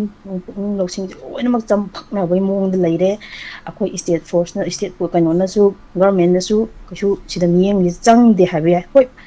lon nan pangam be ai mateng phuna pangam be adubu mayam gi oiba miyeng da chengna chawang uba miyeng da di akoi ꯁ꯭ꯇꯦꯠꯁꯦ fail ꯑꯣꯏꯔꯦ state government fail ꯑꯣꯏꯔꯦ ꯍꯥꯏꯅ ꯊꯝꯖꯒꯦ ꯍꯧꯖꯤꯛ ꯎꯔꯦ ꯃꯈꯣꯏꯅ ꯍꯧꯖꯤꯛ ꯌꯥꯝ ꯐꯣꯡꯅ ꯁꯤꯡꯅꯔꯦ ꯑꯩꯈꯣꯏꯒꯤ ꯂꯨꯞ ꯈꯔꯕꯨ ꯄꯟꯗꯅ ꯑꯩꯈꯣꯏ ꯂꯥꯛꯑꯦ ꯂꯩꯔꯝꯃꯣ ꯍꯥꯏ ꯑꯩꯈꯣꯏꯁꯨ ꯍꯥꯏꯅꯤ ꯅꯣꯏ ꯂꯥꯛꯄ ꯑꯩꯈꯣꯏꯁꯨ ꯉꯥꯏ ꯂꯩꯔꯝꯃꯣ ꯍꯥꯏꯒꯅꯤ ꯑꯗꯨꯕꯨ ꯑꯩꯈꯣꯏꯗꯤ ꯃꯣꯏꯗ ꯈꯨꯠ ꯊꯥꯕ ꯀꯩꯗꯧꯉꯩꯗ ꯍꯧꯔꯨꯗꯦ ꯃꯈꯣꯏꯅ ꯑꯗꯨꯝ ꯊꯥꯔꯛꯄꯗ ꯑꯩꯈꯣꯏ ꯗꯤꯐꯦꯟꯁ ꯇꯧꯅꯕ ꯍꯣꯠꯅꯕꯅꯤ ꯑꯗꯨꯒ ꯑꯃꯔꯣꯝꯗ ꯑꯃꯨꯛ ꯍꯥꯏꯖꯒꯦ ꯏꯔꯥꯡꯁꯤꯗ ꯆꯥꯎꯅ ꯊꯣꯛꯇꯅ ꯁꯔꯨꯛ ꯌꯥꯔꯤꯕꯁꯤꯡꯁꯦ ꯀꯅꯥꯒꯨꯝꯕ ꯈꯔꯅ ꯊꯕꯛ ꯂꯩꯇꯕ ꯑꯄꯪꯕ ꯃꯤꯔꯦꯝꯒꯨꯝꯅ ꯈꯟꯕꯤꯕ ꯀꯌꯥ ꯑꯃꯁꯨ ꯌꯥꯎꯋꯦ ꯃꯁꯤ ꯑꯔꯥꯟꯕ ꯋꯥꯈꯜꯅꯤ ꯅꯨꯡꯉꯥꯏꯕ ꯌꯨꯝꯗ ꯅꯨꯡꯉꯥꯏꯅ ꯇꯨꯝꯕ ꯐꯪꯉꯤꯕꯗꯣ ꯑꯩꯈꯣꯏꯒꯨꯝꯕ ꯑꯄꯪꯕ ꯑꯩꯈꯣꯏꯒꯤ ꯃꯤꯔꯦꯝ ꯈꯔ ꯂꯩꯕꯒꯤꯗꯃꯛꯇꯅꯤ ꯅꯨꯡꯉꯥꯏꯅ ꯇꯨꯝꯕ ꯃꯣꯟꯇꯦꯛ ꯃꯨꯗꯨꯝ ꯇꯨꯝꯕ ꯐꯪꯉꯤꯕ ꯑꯗꯩ ꯑꯦꯁꯤ ꯀꯥꯗ ꯂꯩ ꯐꯪꯉꯤꯗꯣ ꯁꯦꯡꯅ ꯁꯤ ꯊꯝꯖꯒꯦ ꯁꯤ ꯋꯥꯐꯝ ꯅꯨꯡꯉꯥꯏꯖꯗꯦ ꯏꯅꯥꯛ ꯈꯨꯟꯕꯗꯤ ꯑꯝꯇ ꯁꯔꯨꯛ ꯍꯧꯖꯤꯛ ꯇꯥꯏꯃꯤꯡꯁꯤ ꯌꯧꯔꯨꯕꯐꯥꯎꯗ ꯅꯨꯡꯉꯥꯏꯅ ꯂꯩꯅꯦꯅ ꯈꯜꯂꯒꯅ ꯀꯩꯁꯨꯝ ꯈꯟꯗꯕ ꯊꯧꯑꯣꯏꯗꯕ ꯃꯤꯑꯣꯏ ꯀꯌꯥ ꯑꯃꯁꯨ ꯑꯩꯈꯣꯏꯅ ꯊꯦꯡꯅꯕ ꯎꯖꯩ ꯃꯤꯠꯁꯤꯅ ꯎꯖꯔꯦ ꯊꯦꯡꯅꯖꯔꯦ ꯑꯗꯨꯕꯨ ꯃꯆꯟꯅ ꯍꯥꯏꯖꯅꯤꯡꯕꯗꯤ ꯃꯇꯥꯡꯁꯤꯗ ꯑꯩꯈꯣꯏ ꯄꯨꯝꯅꯃꯛ ꯃꯤꯀꯞ ꯊꯣꯛꯇꯅ ꯆꯞ ꯃꯥꯟꯅꯕ ꯆꯞ ꯃꯥꯟꯅꯕ ꯋꯥꯈꯜꯂꯣꯟꯗ ꯉꯥꯛꯃꯤꯟꯅꯁꯤ ꯏꯃꯥ ꯂꯩꯕꯥꯛꯁꯦ ꯀꯥꯏꯕ ꯌꯥꯗꯦ ꯍꯥꯏꯅ ꯈꯟꯕꯤꯔꯒꯗꯤ ꯍꯧꯖꯤꯛ ꯑꯩꯈꯣꯏ ꯑꯗꯨꯅꯦꯅ ꯃꯌꯥꯝꯗ ꯁꯣ ꯑꯣꯞ ꯇꯧ ꯂꯩꯕꯒꯤ ꯃꯍꯨꯠꯇꯨꯗ ꯊꯕꯛ ꯑꯣꯏꯅ ꯇꯧꯁꯦꯕ ꯁꯣꯁꯤꯌꯦꯜ ꯃꯤꯗꯤꯌꯥꯗ ꯋꯥ ꯉꯥꯡꯅ ꯊꯥꯒꯠꯅꯔꯤ ꯃꯌꯥꯝꯁꯤ ꯌꯦꯡꯅꯤꯡꯗ꯭ꯔꯦ ꯍꯥꯏꯕ ꯑꯩꯈꯣꯏ ꯑꯃꯅ ꯑꯃ ꯍꯨꯟꯅꯅꯤ ꯑꯗꯒꯤ ꯔꯥꯖꯅꯤꯇꯤꯒꯤꯗꯁꯨ ꯑꯃꯅ ꯑꯃ ꯍꯨꯟꯅꯅꯤ ꯑꯃꯅ ꯍꯨꯟꯅꯅꯤ ꯁꯦꯡꯅ ꯍꯥꯏꯕꯗ ꯑꯩꯈꯣꯏꯗꯤ ꯇꯁꯦꯡꯅ ꯈꯥꯡꯉꯝꯗ꯭ꯔꯦ ꯍꯥꯏꯕ ꯑꯩꯈꯣꯏꯁꯨ ꯅꯨꯡꯁꯤꯕ ꯀꯌꯥ ꯂꯩ ꯌꯨꯝ ꯃꯩ ꯆꯥꯈ꯭ꯔꯕꯅꯤ ꯑꯩꯈꯣꯏ ꯆꯥꯈ꯭ꯔꯦ ꯌꯥꯎꯈ꯭ꯔꯦ ꯂꯣꯏꯅꯃꯛ ꯂꯣꯏꯈ꯭ರೆ ꯑꯗꯨꯕꯨ ꯑꯩꯈꯣꯏꯗꯤ ꯊꯧꯅꯥ ꯍꯟꯗ꯭ꯔꯤꯑꯕ ꯌꯨꯝ ꯃꯩ ꯆꯥꯛꯇꯕꯁꯤꯡꯁꯤꯗꯤ ꯍꯣꯏ ꯂꯣꯏꯅꯃꯛꯇꯤ ꯍꯥꯏꯖꯔꯣꯏ ꯂꯣꯏꯅꯃꯛ ꯅꯠꯇꯦ ꯌꯥꯝ ꯆꯥꯎꯅ ꯃꯇꯦꯡ ꯄꯥꯡꯕꯤꯔꯤ ꯆꯥꯛꯄꯁꯨ ꯆꯥꯛꯇꯕꯁꯨ ꯃꯌꯥꯝ ꯂꯣꯏꯅꯃꯛ ꯁꯔꯨꯛ ꯌꯥꯔꯤ ꯑꯗꯨꯗ ꯑꯩꯅ ꯍꯥꯏꯖꯅꯤꯡꯉꯦ ꯅꯨꯡꯉꯥꯏ ꯌꯥꯏꯐꯕ ꯇꯔꯥꯟꯗ ꯂꯩꯔꯀꯥꯟꯗ ꯍꯥꯏꯔꯤꯕꯁꯤꯡꯁꯤꯅ ꯍꯦꯟꯅ ꯊꯣꯛꯂꯛꯄ ꯃꯇꯝꯁꯤꯗ ꯃꯈꯣꯏꯁꯤꯅ ꯍꯦꯟꯅ ꯁꯞꯄꯣꯔꯠ ꯇꯧꯕꯤꯔꯛꯀꯗ꯭ꯔꯥ ꯍꯥꯏꯔꯒ ꯃꯈꯣꯏꯗꯤ ꯅꯨꯡꯉꯥꯏꯅ ꯂꯩꯔꯦ ꯍꯥꯏꯅ ꯂꯩ ꯍꯥꯏꯕ ꯃꯩꯔꯥ ꯅꯨꯄꯤ ꯃꯌꯥꯝ ꯑꯩꯈꯣꯏ ꯃꯌꯥꯝ ꯃꯩꯔꯥ ꯊꯣꯛꯄ ꯃꯇꯝ ꯃꯌꯥꯝ ꯊꯣꯛꯏꯁꯤꯡꯁꯤꯗꯁꯨ ꯑꯁꯤꯒꯨꯝꯕꯁꯦ ꯀꯌꯥ ꯂꯩꯊꯣꯛꯇꯅ ꯂꯩ ꯍꯥꯏꯕ ꯁꯥ ꯏꯅꯥꯛ ꯈꯨꯟꯕꯁꯤꯡꯁꯤꯅ ꯑꯗꯣ ꯅꯆꯟꯅ ꯊꯝꯖꯅꯤꯡꯕꯗꯤ ꯑꯩꯈꯣꯏ ꯃꯤꯀꯞ ꯊꯣꯛꯁꯤ ꯆꯪꯁꯤꯟꯁꯤ ꯃꯥꯡꯗ ꯂꯦꯞꯇꯅ ꯑꯩꯈꯣꯏ ꯅꯣꯡꯃꯗꯤ ꯁꯣꯏꯗꯅ ꯃꯥꯏ ꯄꯥꯛꯀꯅꯤ ꯍꯥꯏꯕꯁꯤ ꯊꯝꯖꯔꯒ ꯃꯆꯜ ꯇꯦꯟꯁꯤꯟꯖꯔꯤ ꯊꯥꯒꯠꯆꯔꯤ ꯏꯆꯜꯒꯤ ꯋꯥꯔꯣꯜ ꯌꯥꯝꯅ ꯄꯨꯛꯅꯤꯡ ꯅꯨꯡꯁꯤꯕ ꯋꯥꯐꯝꯅꯤ ꯌꯨꯝ ꯃꯩꯁꯨ ꯆꯥꯛꯈ꯭ꯔꯦ ꯍꯥꯏꯕ ꯋꯥꯔꯣꯜꯁꯨ ꯊꯝꯕꯤ ꯑꯗꯨꯒ ꯑꯆꯨꯝꯕꯅꯤ ꯍꯧꯖꯤꯛ ꯐꯥꯎꯕꯒꯤ ꯊꯣꯛꯂꯤꯕ ꯂꯥꯟꯁꯤꯗ ꯅꯨꯡꯉꯥꯏ ꯌꯥꯏꯐꯕ ꯃꯤ ꯀꯥ ꯍꯦꯟꯅ ꯌꯥꯎꯗꯦ ꯑꯌꯥꯝꯕꯅ ꯁꯤꯕ ꯅꯥꯕ ꯊꯣꯛꯂꯛꯑꯀꯥꯟꯗ ꯃꯈꯣꯏ ꯃꯌꯨꯝꯁꯤꯡ ꯌꯦꯡꯉꯨꯔꯀꯥꯟꯗ ꯈꯔ ꯅꯥꯇꯩ khitang ꯆꯥꯖꯗꯕ khitang ꯁꯣꯟꯕ ꯈꯣꯠꯄ ꯑꯗꯨꯒ ꯄꯤꯛꯂꯤꯕ ꯃꯆꯥꯁꯤꯡ ꯍꯨꯟꯗꯣꯛꯂꯝꯕ ꯈꯣꯠꯄꯅ ꯑꯌꯥꯝꯕ ꯂꯣꯏ ꯑꯣꯏ ꯃꯌꯥꯝ ꯁꯨꯝ ꯁꯤꯕ ꯅꯥꯕꯒꯤ ꯄꯥꯎꯁꯤ ꯂꯣꯏ ꯈꯣꯝꯖꯟꯕꯗ ꯑꯩ ꯏꯁꯥꯃꯛꯀꯤꯁꯨ ꯑꯩꯈꯣꯏꯒꯤ ꯄꯨꯟꯅ ꯗꯥꯏꯃꯟ ꯗꯣꯅꯔꯁꯀꯤ ꯑꯗꯨꯒ ꯑꯩꯈꯣꯏꯒ ꯋꯥꯈꯜꯂꯣꯟ ꯃꯥꯟꯅꯕ ꯀꯌꯥ ꯃꯔꯨꯝꯒ ꯑꯁꯣꯛ ꯑꯅꯥꯕ ꯑꯗꯒꯤ ꯁꯨꯃꯥꯏꯅ ꯇꯧꯔꯛꯄ ꯃꯇꯝꯗ ꯊꯦꯡꯅꯔꯤꯕ ꯂꯥꯟꯁꯤꯅ ꯄꯤꯕ ꯆꯩꯊꯦꯡꯗ ꯈ꯭ꯋꯥꯏꯗꯒꯤ ꯅꯥꯇꯩ ꯆꯥꯖꯗꯕ ꯏꯃꯨꯡꯁꯤꯡꯗ ꯃꯇꯦꯡ ꯄꯥꯡꯕꯒꯤ ꯊꯕꯛ ꯑꯃ ꯇꯧꯖꯔꯤ ꯑꯗꯨꯒ ꯂꯥꯛꯀꯗꯧꯔꯤꯕ ꯍꯟꯗꯛꯀꯤ ꯊꯥꯁꯤꯃꯗꯗꯤ ꯏꯃꯨꯡ ꯃꯣꯔ ꯗꯦꯟ ꯏꯃꯨꯡ 7 ꯍꯦꯟꯅ ꯆꯠꯀꯗꯧꯔꯤ ꯃꯁꯤ ꯀꯔꯤꯒꯤꯗꯃꯛꯇꯅꯣ ꯍꯥꯏꯀꯥꯟꯗ ꯏꯃꯨꯡꯁꯤꯡ ꯑꯗꯨ ꯌꯥꯝꯅ ꯅꯥꯇꯩ ꯆꯥꯗꯕ ꯃꯈꯣꯏꯅ ꯂꯩꯔꯤꯕ ꯐꯤꯕꯝꯗꯨꯗ ꯑꯩꯈꯣꯏꯒꯤꯗꯃꯛꯇꯗꯤ ꯃꯈꯣꯏꯒꯤ ꯏꯃꯨꯡꯗꯨꯒꯤ ꯃꯆꯥꯅꯨꯄꯥ ꯑꯊꯧꯕꯗꯨꯅ ꯑꯊꯧꯕ ꯃꯤꯡꯊꯣꯜ ꯐꯪꯉꯒ ꯂꯣꯏꯔꯕ꯭ꯔꯥ ꯑꯊꯧꯕ ꯃꯤꯡꯊꯣꯜ ꯐꯪꯉꯒ ꯂꯣꯏꯔꯕ꯭ꯔꯥ ꯃꯆꯥꯅꯨꯄꯥꯗꯨ ꯃꯥꯒꯤ ꯄꯨꯟꯁꯤꯗꯨ ꯀꯠꯊꯣꯛꯑꯀꯥꯟꯗ ꯑꯩꯈꯣꯏꯅ ꯏꯃꯨꯡꯗ ꯅꯨꯡꯉꯥꯏꯅ ꯇꯨꯝꯕ ꯌꯥꯅꯅꯕꯗꯤ ꯃꯈꯣꯏꯅ ꯇꯧꯕꯤꯔꯝꯃꯦ ꯑꯗꯨ ꯊꯋꯥꯏꯕꯨꯗꯤ ꯊꯥꯈ꯭ꯔꯦ ꯍꯣꯏ ꯆꯨꯝꯕꯅꯤ ꯑꯗꯣ ꯃꯈꯣꯏꯒꯤꯗꯃꯛ ꯑꯩꯈꯣꯏꯅ ꯀꯔꯤꯒꯨꯝꯕ ꯈꯔ ꯃꯇꯦꯡ ꯄꯥꯡꯉꯝꯗꯗꯤ ꯀꯩꯗꯧꯔꯨꯅꯤ ꯍꯣꯏ ꯂꯩꯉꯥꯛꯅ ꯄꯥꯡꯕ ꯑꯃꯁꯨꯡ ꯄꯥꯡꯗꯕ ꯃꯈꯣꯏꯒꯤ ꯀꯣꯟꯅ ꯄꯤꯕ ꯑꯃꯁꯨꯡ ꯄꯤꯗꯕ ꯍꯥꯏꯕꯗꯨꯗꯤ ꯃꯇꯝꯒꯤ ꯃꯇꯨꯡ ꯏꯟꯅ ꯂꯥꯛꯄ ꯇꯥꯏ ꯇꯧꯕꯗꯗꯤ ꯑꯌꯥꯝꯕꯅ ꯀꯔꯤ ꯍꯥꯏꯕ ꯇꯥꯏ ꯑꯗꯣ ꯊꯧ ꯂꯩꯇꯕ ꯈꯣꯠꯇꯕꯒꯅ ꯃꯌꯥꯝꯅ ꯍꯥꯏꯕꯤ ꯍꯥꯏꯕ ꯋꯥꯐꯝꯗꯨꯗꯤ ꯅꯨꯡꯉꯥꯏꯖꯗꯦ ꯑꯗꯨꯒ ꯃꯌꯥꯝ ꯄꯨꯝꯅꯃꯛꯅꯗꯤ ꯑꯗꯨꯝ ꯂꯣꯏꯅ ꯁꯧꯒꯠꯄ ꯉꯥꯛꯇꯅꯤ ꯁꯤꯔꯤꯕꯁꯤꯡꯁꯤ ꯑꯁ ꯅꯨꯡꯉꯥꯏꯇꯦꯗ ꯍꯥꯏꯗꯅꯕꯨꯗꯤ ꯍꯥꯏꯅꯕꯅꯤ ꯑꯗꯨꯕꯨ ꯃꯐꯝ ꯈꯔꯗ ꯑꯗꯨꯝ ꯇꯥꯕꯤꯔꯝꯕ ꯌꯥꯏ ꯑꯃ ꯇꯧꯔꯝꯕ ꯌꯥꯏꯀꯣ ꯑꯩ ꯀꯣꯜ ꯉꯥꯏꯖꯔꯤ ꯊꯣꯏꯗꯣꯛ ꯍꯦꯟꯗꯣꯛꯅ ꯌꯥꯝ ꯀꯩꯁꯨ ꯍꯥꯏꯅꯤꯡꯉꯥꯏ ꯂꯩꯇꯦ ꯑꯩꯈꯣꯏꯒꯤ ꯃꯥꯏꯀꯩꯗ ꯑꯗꯨꯒ ꯆꯩꯕ ꯉꯥꯡꯕ ꯑꯃꯒꯤ ꯋꯥ ꯅꯠꯇꯦ ꯃꯁꯤꯗꯤ ꯃꯁꯥꯅ ꯇꯥꯕꯅꯤ ꯑꯩꯅ ꯃꯃꯥꯡꯗ ꯍꯥꯏꯖꯈꯤꯕꯗꯣ ꯃꯃꯥ ꯃꯄꯥꯁꯤꯡꯅ ꯂꯧꯒꯗꯕ ꯊꯧꯗꯥꯡ ꯈꯔꯗ ꯂꯧꯔꯛꯇ꯭ꯔꯕ ꯇꯥꯔꯕꯗꯤ ꯃꯆꯥꯁꯤꯡꯅ ꯃꯃꯥ ꯃꯄꯥꯗ ꯑꯣꯟꯈꯠꯂꯒ ꯉꯥꯡꯉꯛꯄ ꯌꯥꯏ ꯆꯩꯔꯛꯄ ꯌꯥꯏ ꯃꯇꯝ ꯑꯗꯨꯗ ꯃꯆꯥ ꯆꯤꯟꯒꯟꯕ ꯃꯆꯥ ꯊꯛꯁꯤ ꯈꯥꯁꯤ ꯅꯥꯏꯗꯕ ꯃꯆꯥꯅꯤ ꯍꯥꯏꯅ ꯂꯧꯕꯗꯤ ꯃꯇꯥꯡ ꯑꯗꯨꯗ ꯅꯨꯡꯉꯥꯏꯔꯣꯏ ꯈꯜꯂꯤ ꯃꯌꯥꯝ ꯏꯟꯇꯔꯅꯦꯠꯁꯦ khitang ꯆꯞꯄ ꯈꯣꯠꯄ ꯇꯧꯕꯤꯔꯝꯒꯅꯤ ꯆꯥꯡꯁꯦ khitang ꯁꯣꯜꯞ ꯇꯧꯏ ꯑꯗꯨꯕꯨ ꯑꯗꯨꯃꯛ ꯍꯧꯖꯤꯛ ꯐꯥꯎꯒꯤꯗꯤ ꯑꯗꯨꯝ ꯌꯥꯔꯤ ꯃꯔꯛꯇ ꯇꯠꯂꯒꯁꯨ ꯅꯦꯛꯁ ꯄꯦꯖ ꯑꯃꯗ ꯑꯗꯨꯝ ꯂꯥꯛꯄꯤꯌꯨ ꯑꯗꯨꯒ ꯇꯠꯄꯗꯤ ꯇꯠꯀꯗꯕ ꯃꯥꯇꯦ ꯅꯍꯥꯟ ꯔꯤꯖꯣꯂꯨꯁꯟ ꯍꯟꯗꯕꯗꯣ ꯃꯗꯨꯒꯤ ꯆꯥꯡꯗꯨꯗ ꯑꯗꯨꯝ ꯂꯩꯖꯔꯤ ꯑꯗꯣ ꯄꯨꯛꯅꯤꯡ ꯋꯥꯔꯣꯜ ꯇꯧꯔꯝꯗꯥꯏ ꯁ꯭ꯋꯥꯏ ꯃꯇꯝꯁꯦ ꯅꯦꯠꯇꯁꯨ ꯑꯩꯈꯣꯏ ꯈꯔ ꯄꯤꯛ ꯑꯋꯥꯔ ꯍꯥꯏꯇꯥꯔꯦ ꯌꯥꯝꯅ ꯁꯤꯖꯤꯟꯅꯕ ꯃꯇꯝꯁꯨ ꯑꯣꯏꯕ ꯑꯗꯨꯒ ꯃꯅꯤꯄꯨꯔꯒꯤ ꯅꯦꯠꯇꯤ ꯑꯗꯨꯝ ꯃꯌꯥꯝꯅꯁꯨ ꯈꯪꯕꯤꯔꯦꯀꯣ ꯑꯗꯨꯅ ꯁꯔꯨꯛ ꯌꯥꯕꯤꯌꯨ ꯐꯣꯡꯗꯣꯛꯄꯤꯌꯨ ꯑꯗꯣꯝꯁꯨ ꯍꯧꯖꯤꯛ ꯑꯩꯈꯣꯏ ꯀꯔꯤ ꯇꯧꯒꯗꯒꯦ ꯑꯗꯣꯝ ꯂꯥꯟ ꯌꯥꯎꯗ꯭ꯔꯒꯁꯨ ꯑꯗꯣꯝ ꯂꯥꯟ ꯌꯥꯎꯗ꯭ꯔꯦ ꯈꯟ ꯇꯥꯔꯒꯗꯤ ꯑꯗꯣꯝ ꯂꯥꯟꯁꯦ ꯁꯨꯡꯌꯥꯎ ꯌꯥꯎꯗꯕ ꯃꯤꯅꯦꯅ ꯑꯗꯣꯝꯁꯦ ꯂꯧꯕꯤꯔꯕ ꯑꯗꯨ ꯑꯣꯏꯇꯥꯔꯗꯤ ꯑꯗꯣꯝ ꯀꯔꯤꯒꯨꯝꯕ ꯈꯔ ꯂꯥꯟ ꯌꯥꯎꯔꯤꯕꯁꯤꯡꯒꯤꯗꯃꯛ ꯇꯧꯕꯤꯌꯨ ꯊꯧꯅꯥ ꯍꯥꯞꯀꯠꯄꯤꯌꯨ ꯑꯗꯣꯝ ꯍꯨꯃꯥꯡ ꯇꯥꯅ ꯊꯕꯛ khitangꯗꯤ ꯁꯨꯕꯤꯌꯨ ꯑꯗꯣꯝꯅ ꯉꯝꯖꯕ ꯂꯨꯄꯥ 5ꯗꯁꯨ ꯂꯨꯄꯥ 10ꯗꯁꯨ ꯀꯗꯥꯏꯗꯅꯣ ꯃꯇꯦꯡ ꯄꯥꯡꯕꯤꯌꯨ ꯇꯣꯉꯥꯟ ꯇꯣꯉꯥꯟꯕ ꯏꯟꯐ꯭ꯂꯨꯑꯦꯟꯁꯔ ꯃꯌꯥꯝ ꯂꯩꯔꯤ ꯃꯈꯣꯏꯒꯤ ꯃꯇꯦꯡ ꯄꯥꯡꯕꯤꯒꯦꯔꯥ ꯑꯃ ꯇꯧꯒꯦꯔꯥ ꯑꯗꯨꯒ ꯀꯣꯟꯅ ꯂꯥꯟꯒꯤ ꯂꯥꯟꯐꯝꯗ ꯃꯈꯣꯏ ꯄꯥꯡꯕ ꯉꯝꯗꯕ ꯇꯥꯔꯒꯁꯨ ꯃꯈꯣꯏꯒꯤ ꯂꯩꯍꯧꯔꯤꯕ ꯃꯆꯥ ꯃꯁꯨꯁꯤꯡꯒꯤꯗꯃꯛ ꯑꯗꯣꯝ ꯆꯦꯡ ꯆꯗꯣꯝ ꯑꯃꯇꯪꯗꯤ ꯈꯥꯏꯗꯣꯛꯄꯤꯌꯣꯕ ꯑꯗ ꯑꯩꯈꯣꯏꯗ ꯅꯠꯇ꯭ꯔꯁꯨ ꯌꯥꯏ ꯃꯗꯨꯔꯁꯦ ꯏꯟꯐ꯭ꯂꯨꯌꯦꯟꯁꯔ ꯃꯌꯥꯝ ꯂꯩꯔꯤ ꯑꯩꯈꯣꯏꯒꯤ ꯇꯣꯉꯥꯟ ꯇꯣꯉꯥꯟꯕꯁꯤꯡ ꯃꯅꯤꯄꯨꯔ ꯏ ꯄꯥꯎ ꯑꯗꯒꯤ ꯌꯥꯝ ꯀꯟꯅ ꯍꯧꯖꯤꯛ ꯇꯧꯔꯤꯕꯁꯤꯡꯗ ꯁꯤꯡꯖꯃꯩ 360 ꯑꯗꯒꯤ ꯗꯥꯏꯃꯟ ꯇꯤꯚꯤ ꯑꯩꯈꯣꯏ ꯇꯧꯖꯔꯤꯗꯅ ꯑꯗꯒꯤ ꯑꯩꯈꯣꯏ ꯅꯠꯇꯕ ꯀꯩꯔꯣꯜ ꯂꯩꯀꯥꯏꯁꯤꯡꯒꯤ ꯏꯃꯥ ꯏꯕꯦꯟꯁꯤꯡ ꯇꯧꯕꯁꯨ ꯑꯗꯨꯝ ꯌꯥꯎꯔꯤ ꯑꯃꯕꯨ ꯑꯣꯏꯔꯦ ꯑꯃꯕꯨ ꯑꯣꯏꯔꯦ ꯋꯥꯈꯜꯂꯣꯟ ꯃꯥꯟꯅꯕꯁꯤꯡꯗꯣ ꯄꯨꯟꯁꯜꯂꯀꯥꯟꯗ ꯑꯩꯈꯣꯏꯅ ꯈꯔ ꯁꯤꯒꯨꯝꯕꯗ ꯇꯧꯗ ꯇꯥꯔꯗꯤ ꯀꯔꯤ ꯇꯧꯔꯨꯅꯤ ꯑꯗꯨꯅ ꯉꯝꯖꯕꯅꯤ ꯑꯩꯈꯣꯏꯅ ꯃꯥꯅ ꯉꯝꯖꯕꯗꯨ ꯈꯔ ꯈꯔ ꯇꯧꯗ꯭ꯔꯗꯤ ꯅꯣꯡꯃ ꯑꯗꯣꯝꯅ ꯐꯃꯨꯡꯗ ꯅꯨꯡꯉꯥꯏꯅ ꯇꯨꯝꯃꯤꯕ ꯐꯃꯨꯡꯗꯣ ꯃꯗꯨꯒꯤ ꯐꯃꯨꯡꯗꯨꯗ ꯏꯃꯨꯡꯗꯨꯗ ꯑꯗꯨꯝ ꯇꯨꯝꯕꯗꯤ ꯂꯥꯏꯔꯗꯅ ꯂꯦꯞꯄ ꯐꯥꯎꯕ ꯉꯝꯂꯛꯇꯕ ꯌꯥꯏꯑꯕ ꯃꯔꯝꯗꯤ ꯍꯧꯖꯤꯛ ꯑꯩꯈꯣꯏꯗ ꯊꯣꯛꯇꯕꯒꯤꯅꯦꯕ ꯍꯧꯖꯤꯛ ꯑꯇꯩ ꯈꯨꯟ ꯃꯥꯡꯈ꯭ꯔꯤꯕꯁꯤꯡ ꯇꯣꯔꯕꯨꯡꯗ ꯇꯣꯔꯥ ꯇꯨꯔꯤꯕꯁꯤꯡ ꯆꯨꯔꯆꯥꯟꯄꯨꯔꯗ ꯇꯣꯔꯥ ꯇꯨꯔꯤꯕꯁꯤꯡ ꯃꯌꯥꯝ ꯌꯦꯡꯕꯤꯌꯣ ꯑꯃꯨꯛ ꯍꯟꯅ ꯃꯁꯥꯒꯤ ꯃꯔꯝꯗꯨ ꯆꯠꯄ ꯉꯝꯗꯕꯁꯤꯡꯁꯤ ꯈꯜꯂꯒ ꯑꯩꯈꯣꯏ ꯇꯤꯂꯥꯡ ꯌꯣꯠꯊꯕꯒꯤ ꯃꯇꯝ ꯌꯧꯔꯛꯑꯦ ꯃꯊꯪꯒꯤ ꯀꯣꯂꯔ ꯑꯃ ꯂꯧꯈꯠꯆꯒꯦ ꯍꯜꯂꯣ ꯃꯤꯡ ꯑꯃꯗ ꯂꯩꯐꯝ ꯍꯥꯏꯕꯤꯁꯦ सर हईरोक बाजार की Sunil sir Ahmed diamond TV भी इकाई खुमनबसरी सुनील तापियो सर नुमित हुमनीगुम सर केबल टीवी दा येंगु फक्रे डायमंड टीवी की वार्निंग पुरो ngasi dia musenge sa sa am te yauke yam nungai ni jay suninda sir wafum kha thamjage sir habisi sir ga hogi budget 29 asida hogi lau basatpa naran sena da khangudana ko ki militant sina no mai ka badagi mathang samthar palanduna ngasi phawba dum pangtholi sathari sir baru da ko ki militant sina makoi gi lamdam sinda लो उबगी खुदों साब खर वाट बदुदा तंपाकी lambda लो उबसवे आरोय बुबला गदि खुथारदि अंगम पांबैदा मखत मखागी खुलाई वारसो helicopter दि लोथरोनी हाइबा पांदम मदा चथरपि मोंग अमा अदुम थेंनै sir Ikauna लक्ष्मीगी बवाफमदि sir Manipur सरकार की माइकैदगी सु अदुम मंगाइरे centre की माइकैदसु अदुम मंगाइरे गसी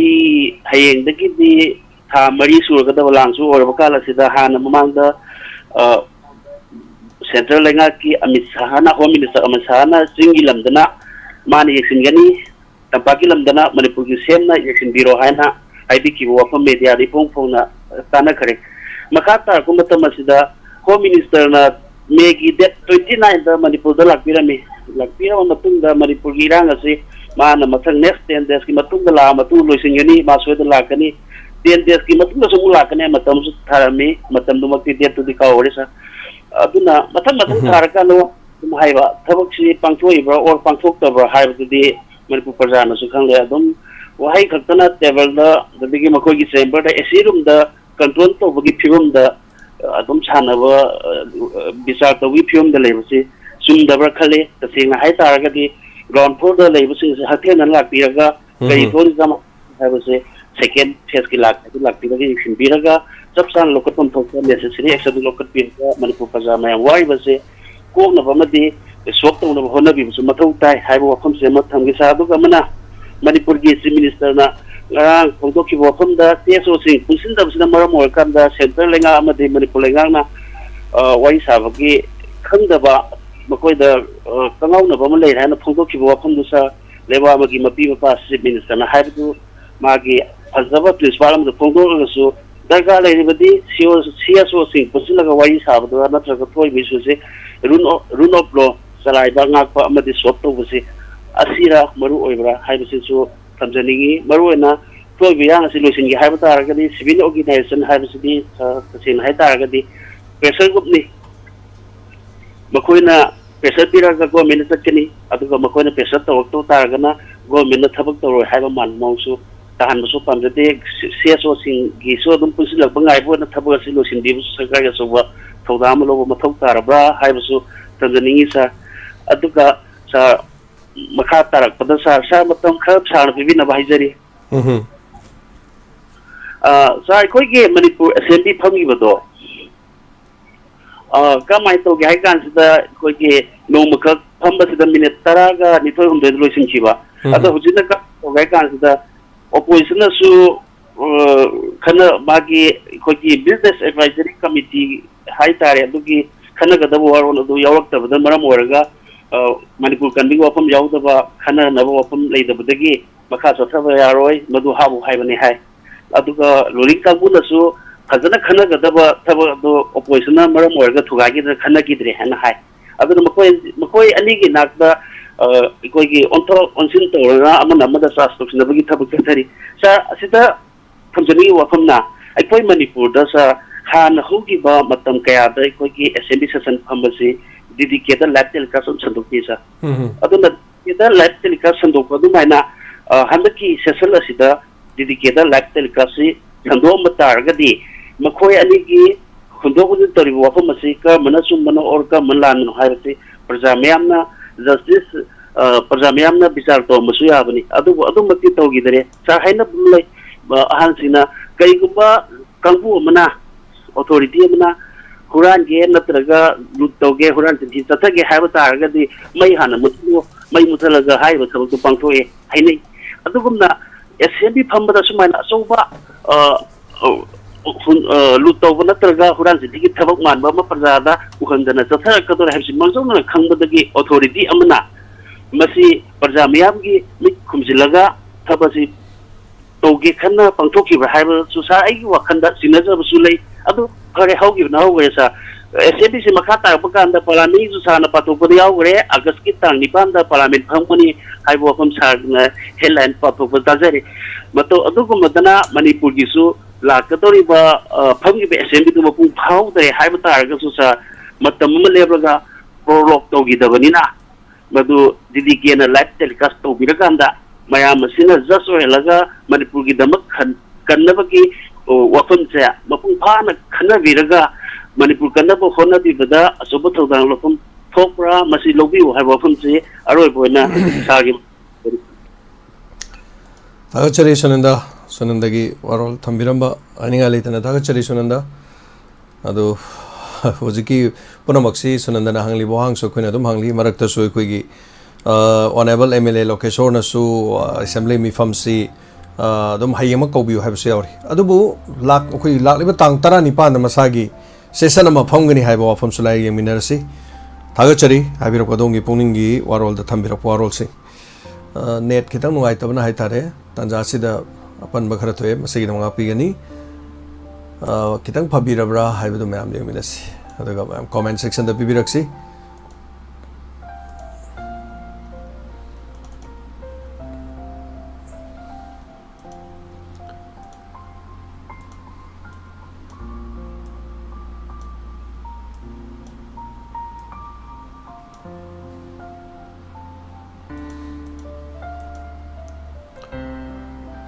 मथंगी caller खुदोंग चाबा पिजरी थोरम सिदा सरुग याबिगदब सिंग कॉल तोबिसे कॉल दी अमलाय अनि रहम लग अदुबो कॉल से लाग पट पट पट थमकिबा चतपरानी येंग बदोंग नदुम मयाम तौरे अद एनीवे मरक्सदा कोई नाउ गिलबर्ट लाख हेलो गिलबर्ट तराम लोकचरी थागदरे रजस अइना हौज अइ लाखबसु कुजु जे रजस दु ममांग मयाम करी करी हाना कि बसु खंग तदु माना बसु यावरप ताग दum तेंतंग तामिन जेन हाइजगे दुगा अइना तंग हंकदा येंगोदा हेडलाइन तंग जे येंगबो मतंदा यामना दुम ए पाव सिंजे फजदा खना नैनबा याबसु मयाम सु यावे अदिगे साउनिंग बसु पावबा अदि नोकनिंग बसु पावबा अदिगे मु पुलिंग जे नुंगांग बा कया मसु यावे अदुबो अइ तेंतंग पुन्ना पेपर सिंग यावबा खरादा इसाय गोइबो ओपिनियन पुन्ना दुम शेयर तेंतंग थमजरके अदि अखोइगी करि हेतरे अखोइ लैबा से ऐसा कोई मखल मथेल है सुई है बदो सुमने मरम दो कोई लेंगा खदगी लेंगा हौरा कोई मिसम मियाम फाव अलग अलग पमियो से कया मले आइना हान ममांग हाइजो दो कोई मी मखल अनि उइ हादंग मतांग सिदा कोई सुमना अदुम अराबत ngang अदुगा मु अदगी ओइदबदा अदुम मानहलगा ओइबा मानदम ngang अनि से याम पुन्ना दुम पुन्ना समिना बमे हेकाय कोई मणिपुर तौरि से अदा कोई si haisen akhoi ngasi gi paw su yawa adagi ngarang gi cm yauna pangpokpa thor mamada cm masamang na haiba state ama di central na central government na kana gi wa ta ga no khangdre haibase ada sida cso ama ta oina punsilo kana ga wari sa dino khangdre ada ponjel amuk ta tholo hairo adu haiba phase wafam siti yana phajaba kai no hairo pham se aina kai ta ko gi haiba akhoi cm na haiba wafam singarang ga tha ga ani rakse sura malin kalle amang ga su hai ki bam ji lai kai कुइजिंगी मतमदा अदुदा Matang सिद लाखनिंगी जे सिंग वफम से ज्ञान दादबा म यावरि बा हौजिकी issue असिगी Matang the ओइबरा नत्रगा करम बदनु हाइबा म थोलो लेबा मरमदि ꯍꯧꯖꯤꯛꯀꯤ ꯏꯁꯨ ꯑꯁꯤꯒꯤ ꯃꯇꯥꯡꯗ ꯑꯣꯏꯔꯒꯗꯤ ꯑꯩꯈꯣꯏꯅ ꯍꯥꯏꯖꯅꯤꯡꯉꯤꯁꯤ ꯂꯩꯉꯥꯛ ꯂꯩꯔꯤꯁꯦ ꯀꯔꯤꯒꯤꯅꯣ ꯃꯤꯌꯥꯝꯅ ꯂꯥꯎꯔꯤꯕ ꯃꯌꯥꯝꯁꯦ ꯀꯃꯟ ꯏꯟꯇꯔꯦꯁꯇ ꯑꯗꯒꯤ ꯁ꯭ꯇꯦꯠꯁꯤꯒꯤ ꯑꯣꯏꯕ ꯏꯟꯇꯤꯒ꯭ꯔꯤꯇꯤꯗ ꯌꯨꯝꯐꯝ ꯑꯣꯏꯔꯒ ꯂꯥꯎꯔꯤꯅꯦꯕ ꯍꯧꯖꯤꯛ ꯂꯩꯉꯥꯛꯁꯤꯗ ꯀꯔꯤ ꯇꯧꯕꯤꯔꯤꯒꯦ ꯍꯥꯏꯕꯁꯤ ꯑꯩꯈꯣꯏ ꯋꯥꯍꯪ ꯑꯃ ꯑꯗꯨꯝ ꯑꯣꯏꯔꯒ ꯂꯩꯔꯤ ꯁꯤ ꯐꯔꯦꯅꯦ ꯃꯁꯤꯅ ꯋꯥꯐꯝ ꯑꯃ ꯑꯣꯏꯈ꯭ꯔꯀꯥꯟꯗ ꯃꯤꯌꯥꯝꯒꯤ CSO ꯑꯃ ꯑꯣꯏꯔꯤꯕ ꯑꯩꯈꯣꯏꯒꯤ ꯀꯣꯀꯣꯃꯤꯁꯦ ꯍꯣꯝ ꯃꯤꯅꯤꯁꯇꯔꯅ ꯋꯥꯔꯤ ꯁꯥꯟꯅꯅꯕ ꯊꯥꯔꯤꯕ ꯀꯔꯤꯒꯤ ꯑꯗꯨꯁꯨ ꯑꯃꯨꯛ ꯃꯅꯤꯄꯨꯔꯒꯤ ꯏꯟꯆꯥꯔꯖ ꯑꯣꯏꯕ꯭ꯔꯥ ꯄꯥꯔꯇꯤ ꯑꯃꯒꯤ ꯑꯩꯈꯣꯏꯒꯤ ꯄꯥꯔꯇꯤꯒꯤ ꯂꯨꯆꯤꯡꯕ ꯑꯃ ꯑꯣꯏꯕ ꯍꯥꯏꯕ ꯇꯥꯔꯦ ꯁꯝꯕꯤꯜ ꯄꯇꯅ ꯍꯣꯝ ꯃꯤꯅꯤꯁꯇꯔꯅ ꯍꯥꯏꯔꯛꯄꯅꯤ ꯍꯥꯏꯕꯗꯒꯤ ꯀꯣꯀꯣꯃꯤꯗ ꯑꯇꯝꯅꯅ ꯋꯥꯔꯤ ꯁꯥꯟꯅꯅꯕ ꯊꯥꯔꯤꯕ ꯑꯗꯨ ꯀꯔꯤꯒꯤꯅꯣ ꯑꯗꯨꯒ ꯑꯃꯨꯛ ꯀꯣꯀꯣꯃꯤꯒꯤ ꯃꯤꯍꯨꯠ ꯃꯇꯝꯗꯨꯗ ꯃꯤꯑꯣꯏ 15 ꯅꯠꯇ꯭ꯔꯒ 15 ꯍꯥꯏꯕ꯭ꯔꯥ 16 ꯑꯣꯏ ꯃꯥꯅꯦ ꯑꯗꯨꯅ ꯁꯥꯕ ꯃꯤꯍꯨꯠ ꯑꯃꯅ ꯍꯣꯝ ꯃꯤꯅꯤꯁꯇꯔꯒ ꯋꯥꯔꯤ ꯁꯥꯟꯅꯕ ꯑꯗꯨꯗ ꯑꯗꯨꯒꯤ ꯋꯥꯔꯤ ꯁꯥꯟꯅꯉꯩ ꯃꯇꯝꯗꯨꯗꯤ ꯅꯈꯣꯏ ꯃꯁꯛ ꯈꯪꯗꯦ ꯋꯥꯔꯤ ꯁꯥꯟꯅꯔꯣꯏ ꯀꯥꯏꯅ ꯍꯥꯏꯔꯛꯈꯤꯕ ꯂꯩꯕ꯭ꯔꯥꯕ ꯁꯤ ꯍꯪꯅꯤꯡꯉꯥꯏ ꯑꯣꯏꯌꯦꯕ ꯑꯗꯒꯤ ꯅꯥꯀꯜ ꯑꯃꯗ ꯍꯣꯝ ꯃꯤꯅꯤꯁꯇꯔꯅ ꯑꯁꯤ ꯍꯥꯏꯔꯛꯂꯦ ꯑꯩꯈꯣꯏꯅ ꯁꯤ ꯊꯝꯂꯝꯂꯦ ꯈꯟꯅꯔꯦ ꯍꯥꯏꯔꯒ ꯑꯩꯈꯣꯏꯒꯤ ꯍꯣꯝ ꯃꯤꯅꯤꯁꯇꯔꯒꯤ ꯑꯏꯕ ꯑꯣꯏꯅꯒ ꯄꯤꯔꯛꯇꯕꯁꯦ ꯑꯩ ꯃꯁꯤꯃꯁꯨ ꯅꯨꯡꯉꯥꯏꯇꯦ ꯃꯔꯝꯗꯤ ꯃꯈꯣꯏꯅ ꯍꯥꯏꯕ ꯋꯥꯁꯦ ꯊꯥꯖꯕ ꯍꯣꯝ ꯃꯤꯅꯤꯁꯇꯔ ꯃꯁꯥꯅ ꯑꯩꯈꯣꯏꯒꯤ ꯃꯃꯥꯡꯗ ꯃꯦ ꯊꯥꯒꯤ ꯑꯔꯣꯏꯕꯗ ꯂꯥꯛꯑꯝꯕ ꯃꯇꯝꯗ ꯅꯨꯃꯤꯠ 4ꯅꯤ ꯃꯅꯤꯄꯨꯔꯗ ꯂꯩꯔꯝꯂꯒ ꯍꯜꯂꯝꯗꯥꯏꯗ ꯍꯥꯏꯔꯝꯃꯦꯕ ꯅꯨꯃꯤꯠ 15ꯅꯤꯒꯤ ꯃꯇꯨꯡꯗ ꯂꯥꯛꯀꯅꯤ ꯍꯥꯏꯔꯝꯃꯤ ꯂꯥꯛꯈꯤꯗ꯭ꯔꯦ ꯑꯗꯒꯤ ꯑꯩꯈꯣꯏ ꯏꯁꯇꯦꯠ ꯑꯃꯒꯤ ꯐꯪꯐꯝ ꯊꯣꯛꯄ ꯀꯟꯁꯇꯤꯇ꯭ꯌꯨꯁꯅꯦꯜ ꯔꯥꯏꯠ ꯃꯌꯥꯝꯁꯦ ꯀꯃꯥꯏꯅ ꯇꯧꯔꯒ ꯐꯪꯈꯤꯒꯦ ꯑꯁ ꯃꯁꯤ ꯃꯇꯥꯡꯁꯦ ꯌꯥꯝ ꯂꯩꯊꯦꯛꯄ ꯍꯥꯏꯅꯤꯡꯗꯦ ꯑꯗꯨ ꯏꯔꯥꯡ ꯊꯣꯛꯑꯀꯥꯟꯗ ꯃꯤꯌꯥꯝ ꯏꯍꯧ ꯇꯧꯔꯀꯥꯟꯗ ꯂꯥꯛꯈꯤꯕ ꯄꯣꯠ ꯉꯥꯛꯇꯅꯦꯕ ꯑꯗꯣ ꯊꯝꯖꯅꯤꯡꯉꯤꯗꯤ ꯑꯩꯈꯣꯏꯒꯤ ꯃꯤꯌꯥꯝꯒꯤ CSO ꯍꯥꯏꯕꯗꯤ ꯃꯤꯌꯥꯝꯒꯤ ꯑꯩꯈꯣꯏꯒꯤ ꯑꯦꯖꯦꯟꯗꯥꯁꯦ ꯅꯥꯀꯜ ꯈꯨꯗꯤꯡꯃꯛꯇꯒꯤ ꯂꯥꯎꯁꯦ ꯑꯃꯠꯇꯅꯦꯕ ꯍꯣꯏ ꯆꯨꯝꯃꯦꯕ ꯅꯥꯀꯜ ꯑꯃꯗ ꯑꯩꯈꯣꯏꯒꯤ ꯀꯩ ꯍꯥꯏꯇꯥꯔꯦ ꯑꯩꯈꯣꯏꯒꯤ CSO ꯌꯥꯝꯃꯦ ꯃꯈꯣꯏꯒꯤ ꯇꯣꯉꯥꯟꯕ ꯁ꯭ꯂꯣꯒꯥꯟ ꯂꯣꯏꯅ ꯂꯩꯅꯩ ꯑꯗꯒꯤ ꯑꯃꯅ ꯑꯃ ꯇꯧꯒꯅꯤ ꯆꯃꯝꯅꯕ ꯀꯌꯥꯁꯨ ꯂꯩ ꯑꯗꯨꯕꯨ ꯈꯣꯜꯂꯥꯎꯁꯦ ꯑꯃꯇꯪ ꯑꯣꯏꯌꯦꯕ ꯍꯥꯏꯖꯅꯤꯡꯕꯗꯤ ꯃꯤꯌꯥꯝꯗ ꯑꯣꯟꯁꯤꯟꯒꯅꯣꯕ ꯂꯩꯉꯥꯛ ꯑꯃ ꯑꯣꯏꯔꯗꯤ ꯇꯧꯐꯝ ꯊꯣꯛꯄꯗꯣ ꯇꯧꯒꯗꯕꯅꯤ ꯉꯁꯤ ꯇꯧꯔꯤꯕ ꯏꯔꯥꯡꯁꯤꯕꯨ ꯑꯩꯈꯣꯏ ꯃꯩꯇꯩꯅ ꯍꯧꯔꯨꯕ꯭ꯔꯥ ꯅꯠꯇ꯭ꯔꯒꯅ ꯂꯥꯟꯖꯤꯜꯂꯤꯕ ꯃꯌꯥꯝꯁꯤꯕꯨ ꯀꯅꯥꯅ ꯇꯥꯟꯊꯣꯔꯛꯀꯦꯕ ꯁꯤ ꯀꯣꯏꯁꯟꯅꯤꯕ ꯉꯁꯤ ꯐꯥꯎꯕꯗ ꯂꯩꯉꯥꯛ ꯑꯃ ꯂꯩꯔꯤ ꯍꯥꯏꯕꯒꯤ ꯆꯞ ꯆꯥꯕ ꯀ꯭ꯂꯤꯌꯔ ꯁ꯭ꯇꯦꯠ ꯑꯃ ꯂꯥꯎꯊꯣꯛꯄ ꯂꯩꯈ꯭ꯔꯕ꯭ꯔꯥꯕ ꯑꯩꯈꯣꯏ ꯃꯁꯤ ꯈꯪꯖꯅꯤꯡꯉꯦꯕ ꯃꯤꯆꯝ ꯃꯤꯌꯥꯝꯅ ꯂꯩꯕꯥꯛ ꯉꯥꯛꯂꯒ ꯂꯩꯔꯦ ꯑꯗꯒꯤ ꯁ꯭ꯇꯦꯠ ꯒꯣꯔꯃꯦꯟꯒꯤ ꯑꯁꯨꯛ ꯌꯥꯝꯕ ꯐꯣꯔꯁꯁꯤꯡ ꯑꯗꯨ ꯀꯔꯤ ꯇꯧꯍꯜꯂꯒ ꯊꯝꯒꯦꯕ आर्टिकल 355 चलते हैं सो है करीगदमत सिक्योरिटी एडवाइजर थागो फरे असी ओइखरसु स्टेट की लॉ एंड ऑर्डर मतेंग पांगबा लाइबा सेंट्रल फोर्स से मफम जाने एडवाइस तौदिसे करीगिनोबा सीएम आईडी मसामुना नार्को टेररिस्ट मिलिटेंट सिंगने इरांग थोनबनी हाइखिबा लेरे अदिगा सो तोंगान कनो हापि फंखै अदगी हेंदोक्तनो होम मिनिस्टर मसाना पार्लियामेंट सेशन मनुंगा फंखिबा लेरे अदु ओइरदि हौजि मखोय करी तौरिएबा असीदसु नते अमु प्राइम मिनिस्टर मसामंगसु पार्लियामेंट थंखिबा मणिपुर असुब मतम शांति हंजनदा होनरगनी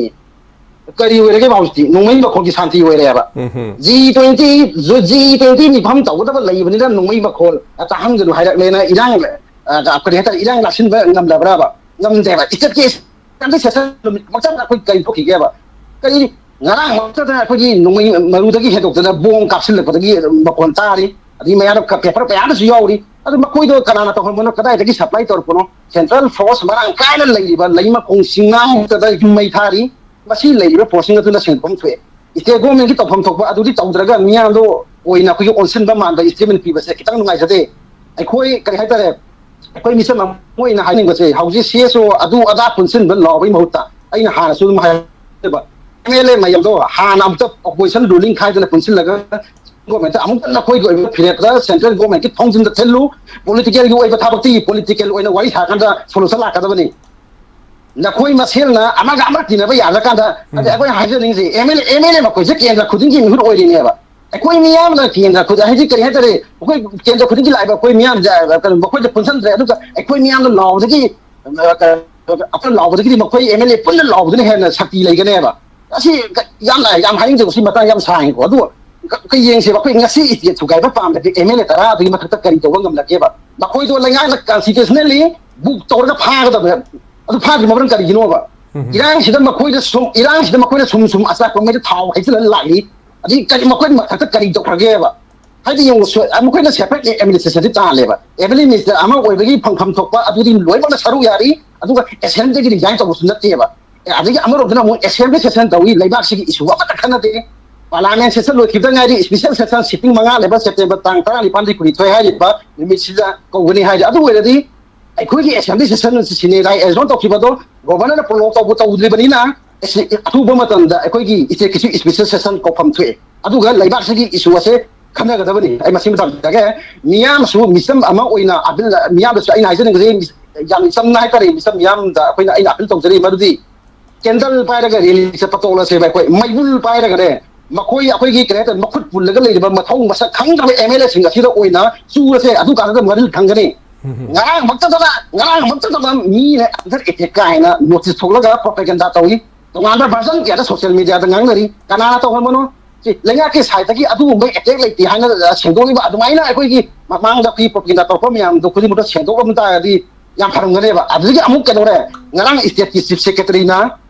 Sujanpur da satle moi relief ken da sali yang sali mathau ta ba kuli ma pi ki ni hai di adigi si loi mak se si mayam loi mak se ma ha su ma pham du ki DC ma di SP lai ba ni na report lo ngane ba adigi lasi lenga na loi la situation je khangnam gane kham se haijening mo di yame aduna aina yam ai di misam amo ina haijeni se honorable CM na ire ba ki dam ta khallaga isa gi ithau ado amuk ta mayek seng to gi langje na ma yang resettlement hai ba hai do resettlement ga du di lai di numai khangla ba se amuk ta hana lepan view lenga ki oi ba sab sa ba phe amatang miyam da khangam view matang se ne ko gi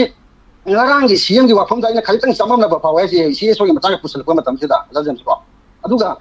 lo leitaba amaguna uri ba district khara se amuk ta lo lei hai ba mu utpa amasange tawning ka tawhan ba khajitang masing mo se kya sungai se de video kya da ngara amang mai kai kya da thador kwa clip sing ko lenga su uram na ne khalle central force sing asida kari tawri kam tawri hai ba loi ma khang re masai mak te yam pate baire loi oi re usi adu gi ma thapta mu kari hai ta ya khoi gi lenga su hoi soi na ti tawrung gani kari gum khara di thajabam le irang se hek pha ka ba tung da oda sim su he hai wai do state force ro adagi central force ro misia miam atopa miam oi ro propaganda tori miam se Iraq se phaka matung da di jail tang bri soi yaw gane ba aduna lo ma khuta pa ga sanari ba mayam se matam san wara ka da ni se matam jage adi amaro duna khu to khai ba lengak le heloi haraga buffer zone he sensin ba aduga kanam tana haijin ba yadra ba mafam di kari gi misam da nungai kapsul ko ba santi hanjile di haraga misi mina nung ti santi una sakhi ba sira ba santi le hari se yang saya nak kau ngarang lagi kita pun miwai ani ni haksang mang kaya nak kau ti na ba tu kan miam da siang ji banglo da tham na ba tau hai ba wa pham thol ba ni sa miam da tiar ya skat sen ba do he su mu ya ni ta tok sen ba tu ka lo thu ga da ba ma pham tu da kai da tau bangam da ba ma si da ne ba kau miam ji da kari la ke hai ba sia kau ji lengang ni jam haksen lo pham tu miam na waro ba saw ko se hemang kita na tayo na ba thol lo hai ni nga su leite da pe ja ba se ya me wa da jam sa ba na aduna lusing ba koi leina misam miam na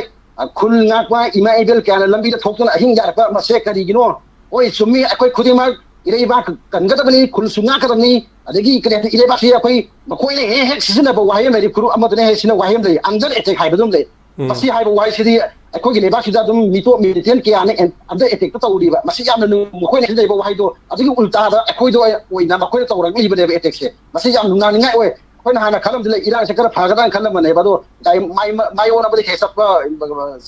sap ma bi man he ta aduna leiba kan ba koi misam miam koi tan natana lusing ba oi ba na koi ga punna sap ta ba ya gi lambi do si oi re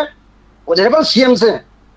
san video koi hai jari misam ma moi na nupa thok yu tung gi miro na han han ta ni lusing ba hai ba do so na hong da ba thabak taw yu atu ma tam na koi political yu e ba mayam khena ba se lai ta bi da ama pulap pul le hai ra wari ama long ba SLD session kaw ra khana biu aduga mari chimbu wa pham ma do ari taksin na na report mana da ta ran le ba central government da hai biu santi so da lakani hai ba se pham jega ai tension jege hozar jas thagachari hozar gilbert kakninga yawda ba wafong waktani loi thambiri singse aduga mioi amoi na micham amoi na kari phawri male ba ki da mawju ori ba situation sida mot phongdok chabani hai ba tare sai jaba ngang jaba gi wafam thoidokpan leitraga su micham amoi na hojik tha ahum su jalakpa nata han mari su jale hana tha ahum su rem tha mari su jalaba matam si phawda yorok laba sida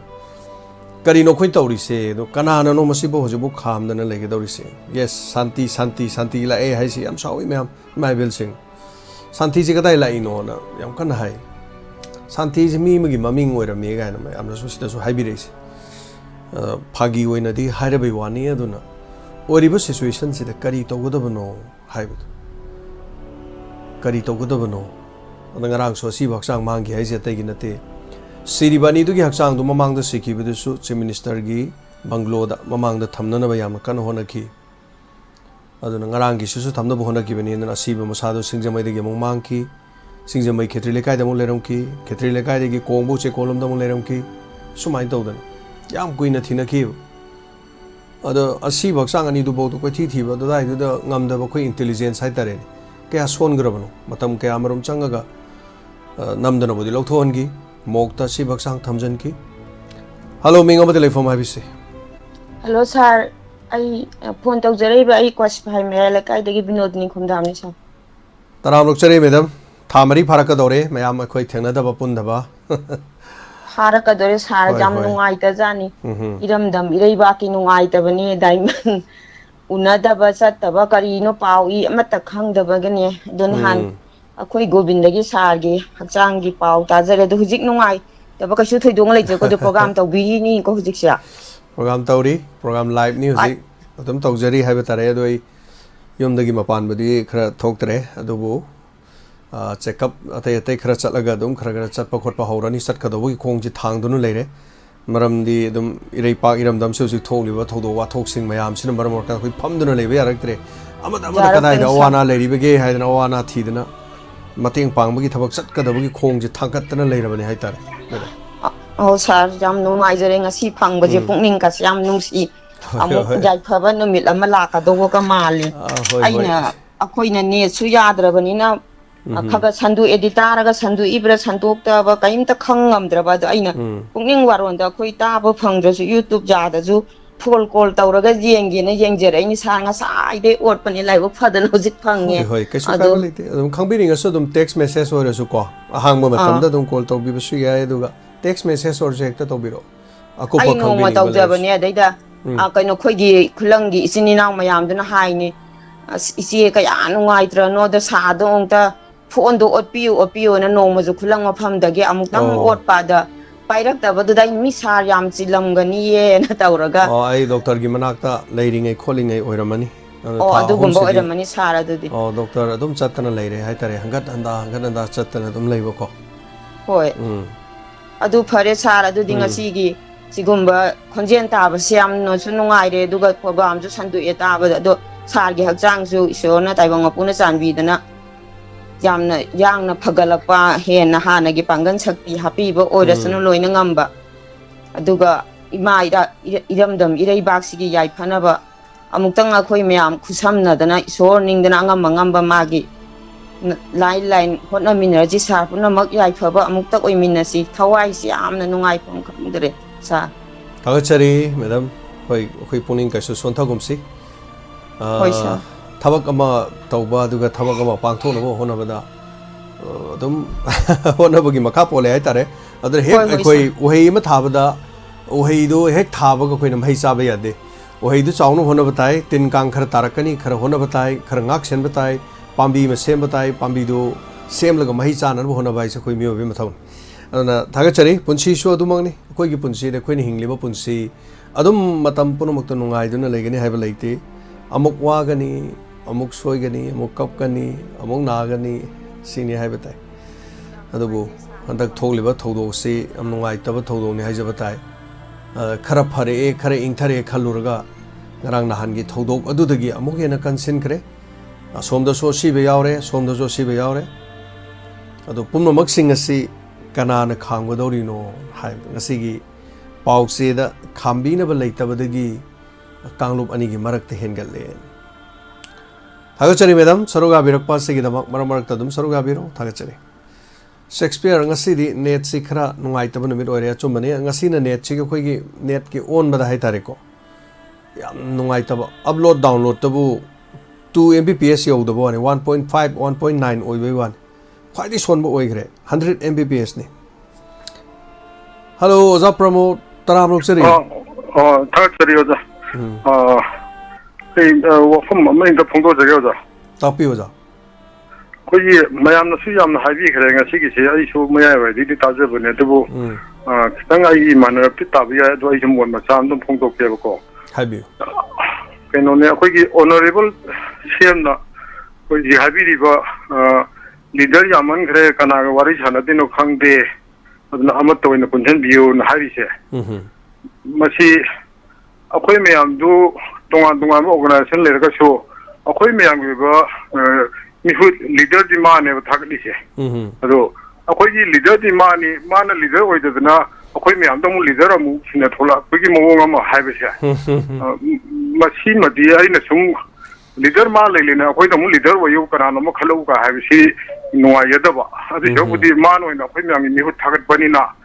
ꯃꯥꯅ ꯑꯣꯏꯅ decision ꯂꯧꯕꯤꯔ ꯑꯩꯈꯣꯏ ꯃꯌꯥꯝꯒꯤ ꯐꯅꯕ ꯃꯌꯥꯝꯅ ꯄꯕ꯭ꯂꯤꯛꯅ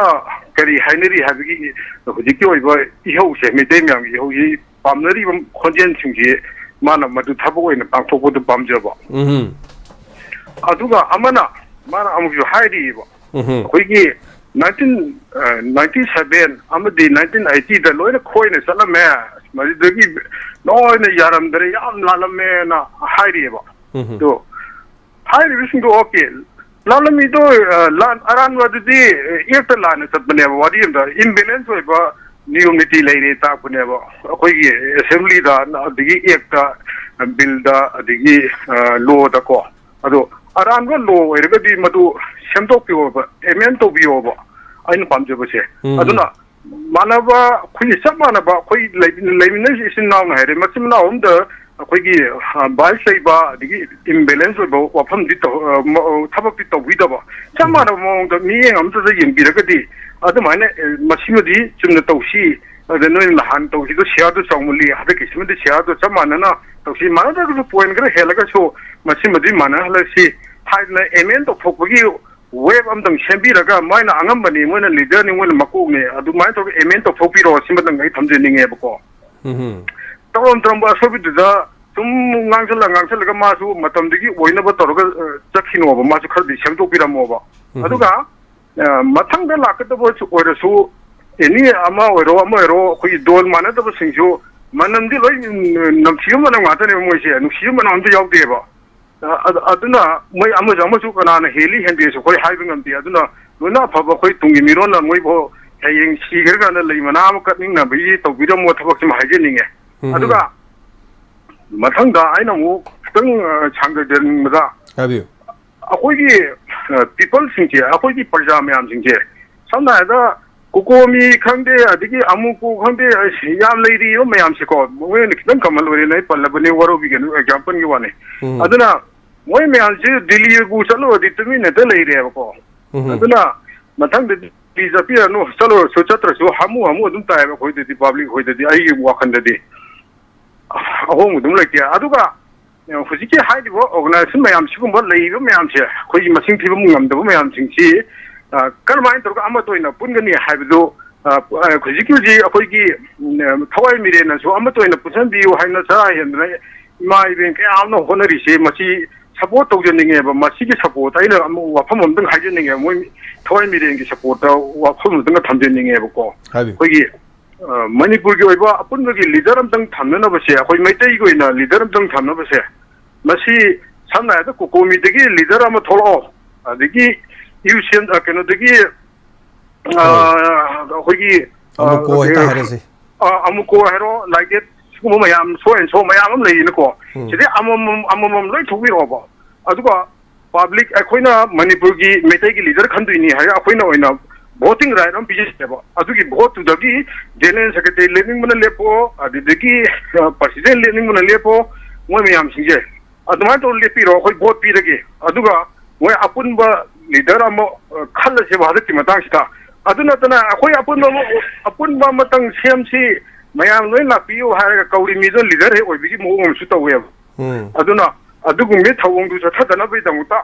voting right ꯑꯃ ꯑꯩꯈꯣꯏ ꯄꯥꯕ꯭ꯂꯤꯛꯅ ꯄꯥꯝꯅ ꯄꯤꯖꯕ ꯑꯗꯨꯒ ꯇꯧꯕꯇꯕꯨ ꯍꯌꯦꯡ ꯑꯩꯈꯣꯏꯒꯤ ꯃꯤꯍꯨꯠ ꯑꯣꯏꯅ ꯊꯥꯈ꯭ꯔ ꯃꯇꯨꯡꯗ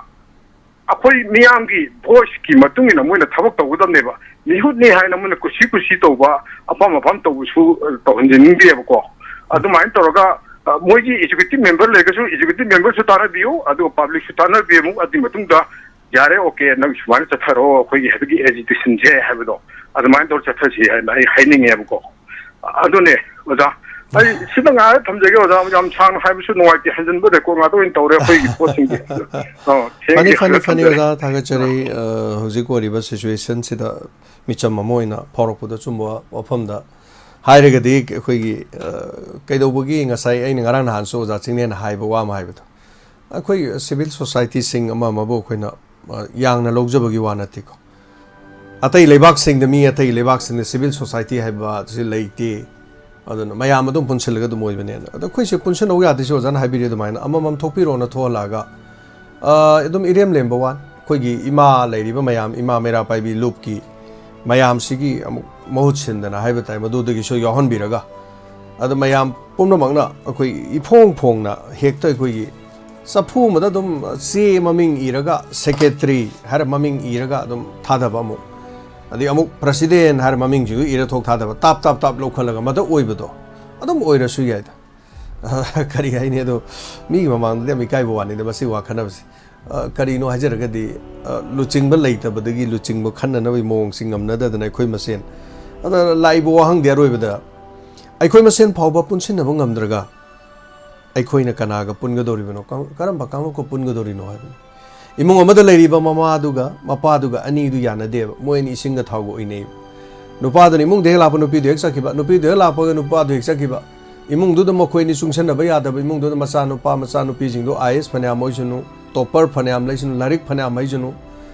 ꯐꯅꯌꯥꯝ ꯃꯃꯤꯡ ꯆꯠꯄ ꯃꯤ ꯑꯣꯏꯁꯅꯨ ꯏꯃꯨꯡꯗꯨꯗ ꯀꯔꯤꯁꯨ ꯅꯨꯡꯉꯥꯏꯕ ꯑꯄꯨꯟꯕꯒꯤ ꯄꯥꯡꯒꯜ ꯑꯣꯏꯕ ꯏꯃꯨꯡ ꯍꯥꯏꯗꯨꯗꯤ ꯅꯦꯕꯔ ꯀꯩꯗꯧꯉꯩꯗ ꯑꯣꯏꯔꯣꯏꯕ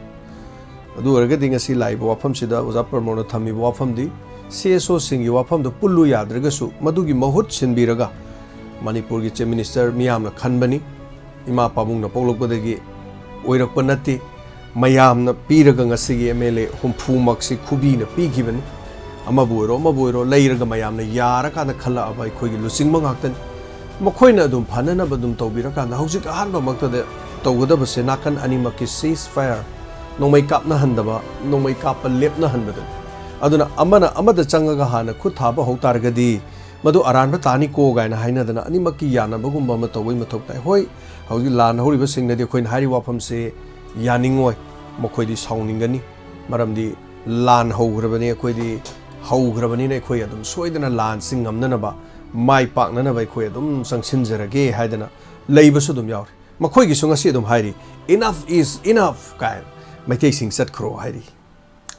ꯀꯣꯜ ꯑꯃ ꯂꯥꯛꯄꯤꯔꯝꯃꯤ ꯂꯧꯈꯠꯆꯒꯦꯅ ꯍꯦꯛ ꯇꯧꯕ ꯃꯤꯀꯨꯞꯇ ꯀꯣꯜꯗꯨ ꯊꯝꯕꯤꯈ꯭ꯔꯦ ꯑꯗꯨꯒ ꯈꯖꯤꯛꯇꯪ ꯃꯣꯗꯔꯦꯠ ꯇꯧꯖꯕꯅꯤ ꯑꯗꯨꯒ ꯊꯥꯒꯠꯆꯔꯤ ꯑꯃꯨꯛ ꯍꯟꯅ ꯀꯣꯜ ꯇꯧꯕꯤꯔꯛꯁꯤ ꯇꯥꯕꯤꯔꯤꯕ ꯑꯗꯨꯒ ꯉꯁꯤꯒꯤꯗꯤ ꯅꯦꯠꯁꯦ ꯑꯗꯨꯛꯀꯤ ꯃꯇꯤꯛ ꯅꯨꯡꯉꯥꯏꯇꯕꯅ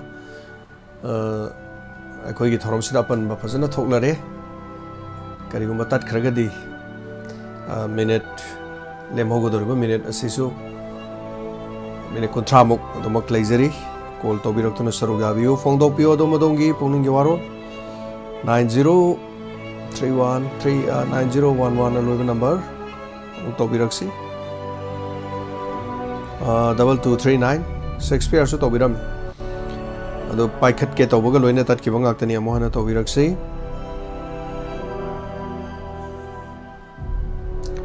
ꯍꯜꯂꯣ ꯃꯤꯡ ꯑꯃꯗꯤ ꯂꯩꯐꯝ ꯍꯥꯏꯕꯤꯁꯤ ꯍꯜꯂꯣ ꯑꯩꯒꯤ ꯃꯤꯡ ꯁꯅꯥꯇꯣꯝꯕ ꯀꯥꯟꯆꯤꯄꯨꯔꯗꯒꯤꯅꯤ ꯇꯔꯥꯝ ꯅꯣꯛꯆꯔꯤ ꯑꯣꯖꯥ ꯁꯅꯥꯇꯣꯝꯕ ꯇꯥꯛꯄꯤꯌꯨ ꯀꯔꯤ ꯋꯥꯐꯝ ꯍꯥꯏꯕꯤꯅꯤꯡꯉꯤ ꯑꯣꯖꯥ ꯌꯥꯝ ꯅꯨꯡꯉꯥꯏꯖꯩ ꯍꯧꯖꯤꯛ ꯌꯥꯝ ꯐꯖꯕ ꯁꯖꯦꯁꯟ ꯑꯃ ꯇꯧꯕꯤꯔꯝꯃꯤ ꯑꯩꯗꯤ ꯁꯤꯒꯤ ꯃꯇꯥꯡꯁꯤ ꯍꯥꯟꯅꯒꯤ ꯑꯩꯈꯣꯏꯒꯤ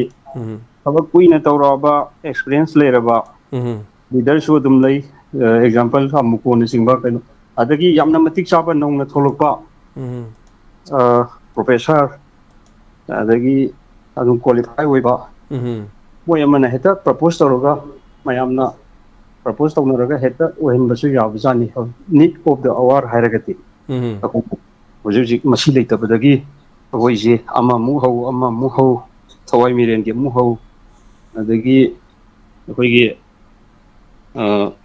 ꯆꯤꯡꯌꯥ ꯇꯝꯌꯥꯒꯤ ꯑꯃꯨꯛ ꯆꯦꯟ ꯌꯥꯝꯅ ꯃꯐꯪꯕ ꯑꯗꯨꯒꯨꯝꯕ ꯐꯤꯕꯝ ꯑꯃꯗ ꯂꯩꯕꯒꯤ ꯃꯇꯥꯡꯁꯤ ꯃꯁꯤ ꯌꯥꯔꯒꯗꯤ ꯅꯨꯃꯤꯠ ꯅꯤꯅꯤ ꯍꯨꯝꯅꯤꯁꯤꯗ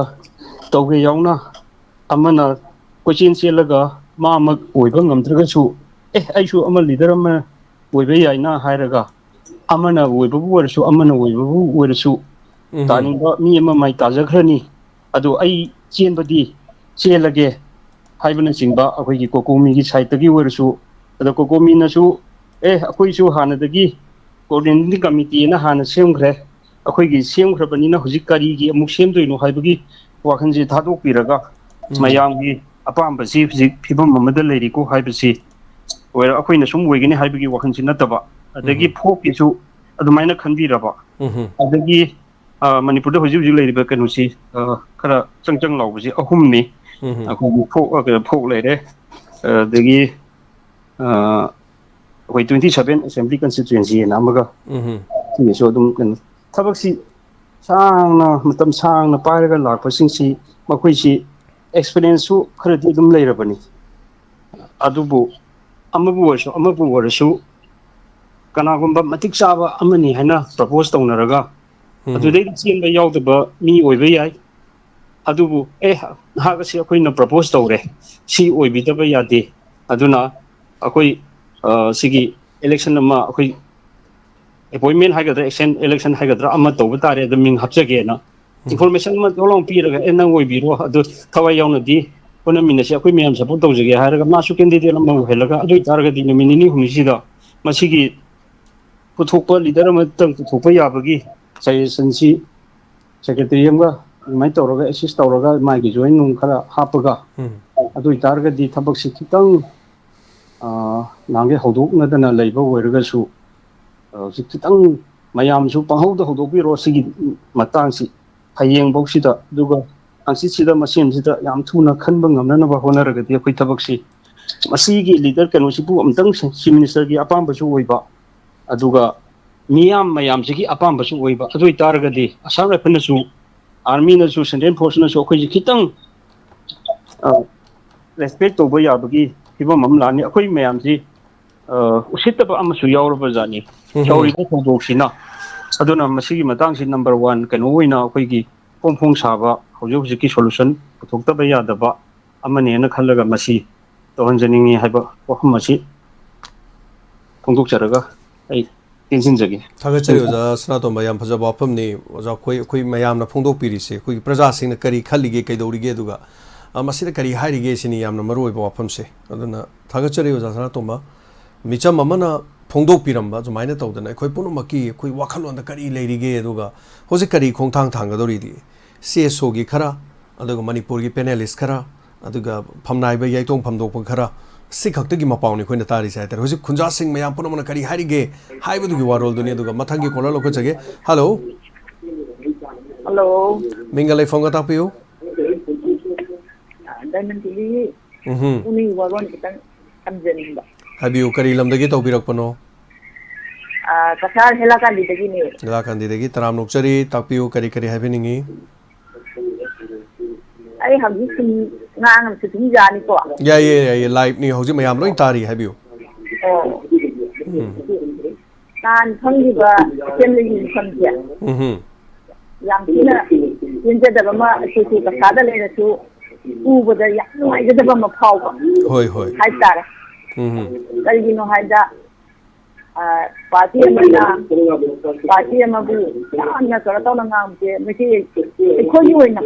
dem da khanaba kelli ko hoi mata aduga khoi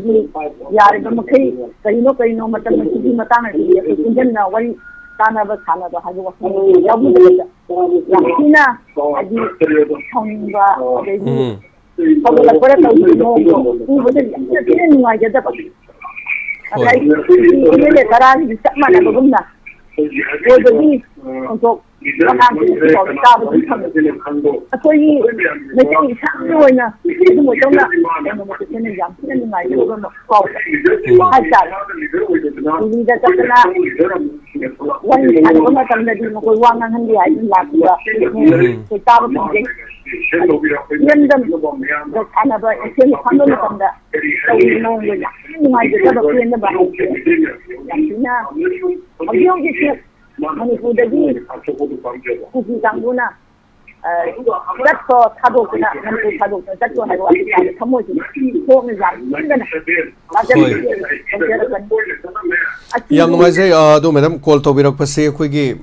YouTube laibagi mamang da TV gi mamang da lesan bi ba male adun caller amuk naisan na ba hai tare duga adom ne yeng biri bi YouTube to aduna kitang delay le hore aduna adugi wari sanari do za promote ki wari do he loibaga tat khrani adu tat ki bede ki pungning warol 2 hairaga 1st September na mukti bio makha amuk tholokani hai tare resolution je aina net chaptana banan da malaga 200 otai lei thokre anyway YouTube to de kesu chappa khotpa hai do mayam lei biram maroi ado makha ta ba hai bi si kitang chato pira hai bio ado ai bi makai ku ngai jada ba phau do adu na si ai lingna aya ajera kan adonda kalima atokwa kan oigana ai hang nang anjense karim to ide yamna chumbo wafam ni handak pang thoki be assembly da assembly di yam nungai gaina हाइब मी अमत कनामत लेते अदो कसार द लेबिरगसु हेलाकांडी द लेबिरगसु अखो इरमदम सिगी पाउसी तारकांद तौरिब मोंग मतौदु अदुम पेंदब फोंदो पिरकपनी कनादसु सैब नते ngang बनते मखा ताबियो तै करी लेबिरी mani adu manna haidi ngati moina holi da ihose kendala kra haidan su ai khamoi da sun kendari ba hoi sai tar adu nahan bani mafam no haidu du adu gi no mai kapna ba holi da ya naran shina ba wa da naran shina da ngati ba ke ye lep ta bagi men don sun ati ba hang khang ye bu haidan अभी अमा अमा से तुम तार तुम छागला को high ताले ले जा दबम ओइ ना को तू तुम तौनी ना तंजेला को नी को तू हिंदो को ना वांगा मुतु हाइजती मतांग वरी अमना करी आदुगा अकोगी कही तरह सुजलबा निगो जागौ बसे तुमसीदी अकोगी पाम नम से मन इंथा द ओइबनेदा होय वांखैदा अदो तुमसी आबते तसेगे खनबा तनी सिमक्ता थोई इरान सिने सिन मा तो पेन द अन्ना पेन द से ओय माने अबे लेदिबा मयाम सु वा न लेन न द जाम सिन नुंगाइ द बाय द ओय अदु कई हाइन वाते अदों अंगों खंजे जे हाइनिंग द जाम ले अदु कोन मु आई हाइजरागे नसियो नदि खंजरागे थागचरी मैडम जाम नुंगाइ जै सरुगा बिरक पासेगी दम मैम हजिक नेट चप्तरेना तापीरे नेट से इन 400 थमगे तौने तो क्लिक कापथोब गन 200 थमदोखरे एनीवे प्रोग्राम सोइद्र लोरे अखोइगिदी थौरम सि सोइद्र लोरे अदुगा रेकॉर्ड ओइना हाय तारे थौरम सिक रेकॉर्ड लेबिन होरेन पुन्ना मु थागचरके मपुम ओइना हाय तारे अदुगा कोन होरेन येंबिरिबे सिंगी नुंगाइनबगी अखोइ थौरम सि लोइग्र मतुंगदा नुमिदांग फावदा चाक थोंगबदा फाव अदगी थबक इंगांग सुबदा फावबा हाउस वाइफ सिंग हलमन सिंग ऑफिस चलुब सिंगना ताबीबा हाइबे ताई अदुगुम थौरम अमा ओइ अदुगा थोदो हिंदोंना आइना ngangjabagi wa tanabai nate mayamgi mo tanabagi ni mayamna tabiri se aduna yaubiriba mayam punomana thorom se na phajana ba saruk yarak matamda mayamna taba nungaina ba aduga nungaina ba na semjan sajan badi nataba yamna khoigi reality oba nature oba duni ko aduna micham mamu ina puning da domna phawbiriba wakhalon duna domda phawri basina atopa amana su loksalaga yes man hairi si sumina aikhoi sumadi stand je lopam thoina gaina aphabarom da chanabagi hai tare positive oina negative तो नतब होरेन मई थारू रसी yes होरेन कोई सरकार की लोइसंग मई थादो सी हाइबे वारो नते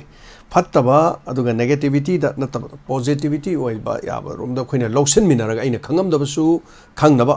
अदुगा ताबिरिबा सिंगनो खंगम दबसु yes खंगनबदो हाउजे खोइ करी तो बताय हाउजे लेरि फिम खोइ मणिपुर जी होजे खोइ करी तो बताय सिने आन बवांग मसे दुम हंगबिरो अदुना वांग से पखुम जे दोम द फंगब ngमरे यंबियो अदोम न अमदि आइना अखोइ लनाय ओरिबा मी अमतना हौजिक इशू से अखोइना सोल्यूशन पोरकपदि सुंगम ngमोय बट मखोइना सोल्यूशन पुरक्तब मतमदा सोकदोरिबसे मसी मतमदि अदोम सु याउनी आई सु याउनेबो मयाम सु याउनेबो अदो इतारगदि अखोइ करी तौतागे हौजिकसे नंबर 1 हौजिक लांथेंगनरिबनि हाइदर खुन ngakpa sing masi mayumdagi thokraga ngasai Facebook da mama da khurumaga moi ani hum do ima chasarugi yena khurumma thogleini mama aduna madai da masa adu makok tu nan thaini yam sengna di nang horen ku de yomaga halo haibaga chamana ribneba mama aduna mama adugi thamoi du kayam chawge adu masa sing dun ima khoi cha luki gen khurumi wa loire madugi thona mak to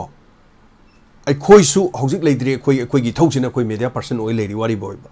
mathau tara di madugi phibam do khoi su laka doine adu lakta tar di kedorni khoi pgp oina taro eba e oina mittagi tarakane madugi matam do khoi ngaibam thokteba adu khoi famna lengna thabak suna अखोई सोक्तब सिंगना सोइब जगह यंगसन बताय हौजे अखोई Thoubal district याम सोक्ते Thoubal district मी याम तुमिना लेफम थोक्ते अदन अखोई खाइबनि खंगदे पीबनि खंगदे पिजबनि खंगदे चाक थोंगतन मई सुगतन मई चाबनते चेरंगदे इंसांग दो तोलस मई चाबने अदन मखोई याम वारोबसु याम यावरबनि अदन मसे पुनो मक्सिंग से थोक्तन नब लेंगाक सिनबियु मदु काप्तन नब सिनबियु नाकन अनि मक्सि खाइदोंनबियु पुनो मक्सिंग सि यंगसनबियु सेंटर का सरकार न दायित्व दलोबियु लौरक्त्रगदी लौरक्त्रगदी अरोइबद मयाम पुनमक करी लाकदोइनो सरकार जी मियाम सेमबनी मियाम सेमिब मयाम से सिगी ओइब कैनोम लाकद्रा हाइबगी पाखचबम खक ले हाइतरे लोइसिलकदा थागचरी अदुगा इनाउ शेक्सपियर लाए इनाउ शेक्सपियर तराम नोकचरी असगी थोरमसनि नो हाइबि इनाउ शेक्सपियर ताबिबा मयाम बसु याम बसु ताइ खनजे याम वफम खरा थमद्रिङैदा यारगदी कोइ नसाइ मरु गिलबर्ट की अदगी अते खुदिङ मना सम फजा बजे ꯀꯛꯑꯒ ꯏꯌꯥꯝꯕꯒꯤꯗ ꯈꯔ ꯊꯥꯒꯠꯄꯤꯕ ꯌꯥꯕ꯭ꯔꯥ ꯃꯇꯦꯡ ꯌꯥꯏ ꯌꯥꯏ ꯌꯥꯏ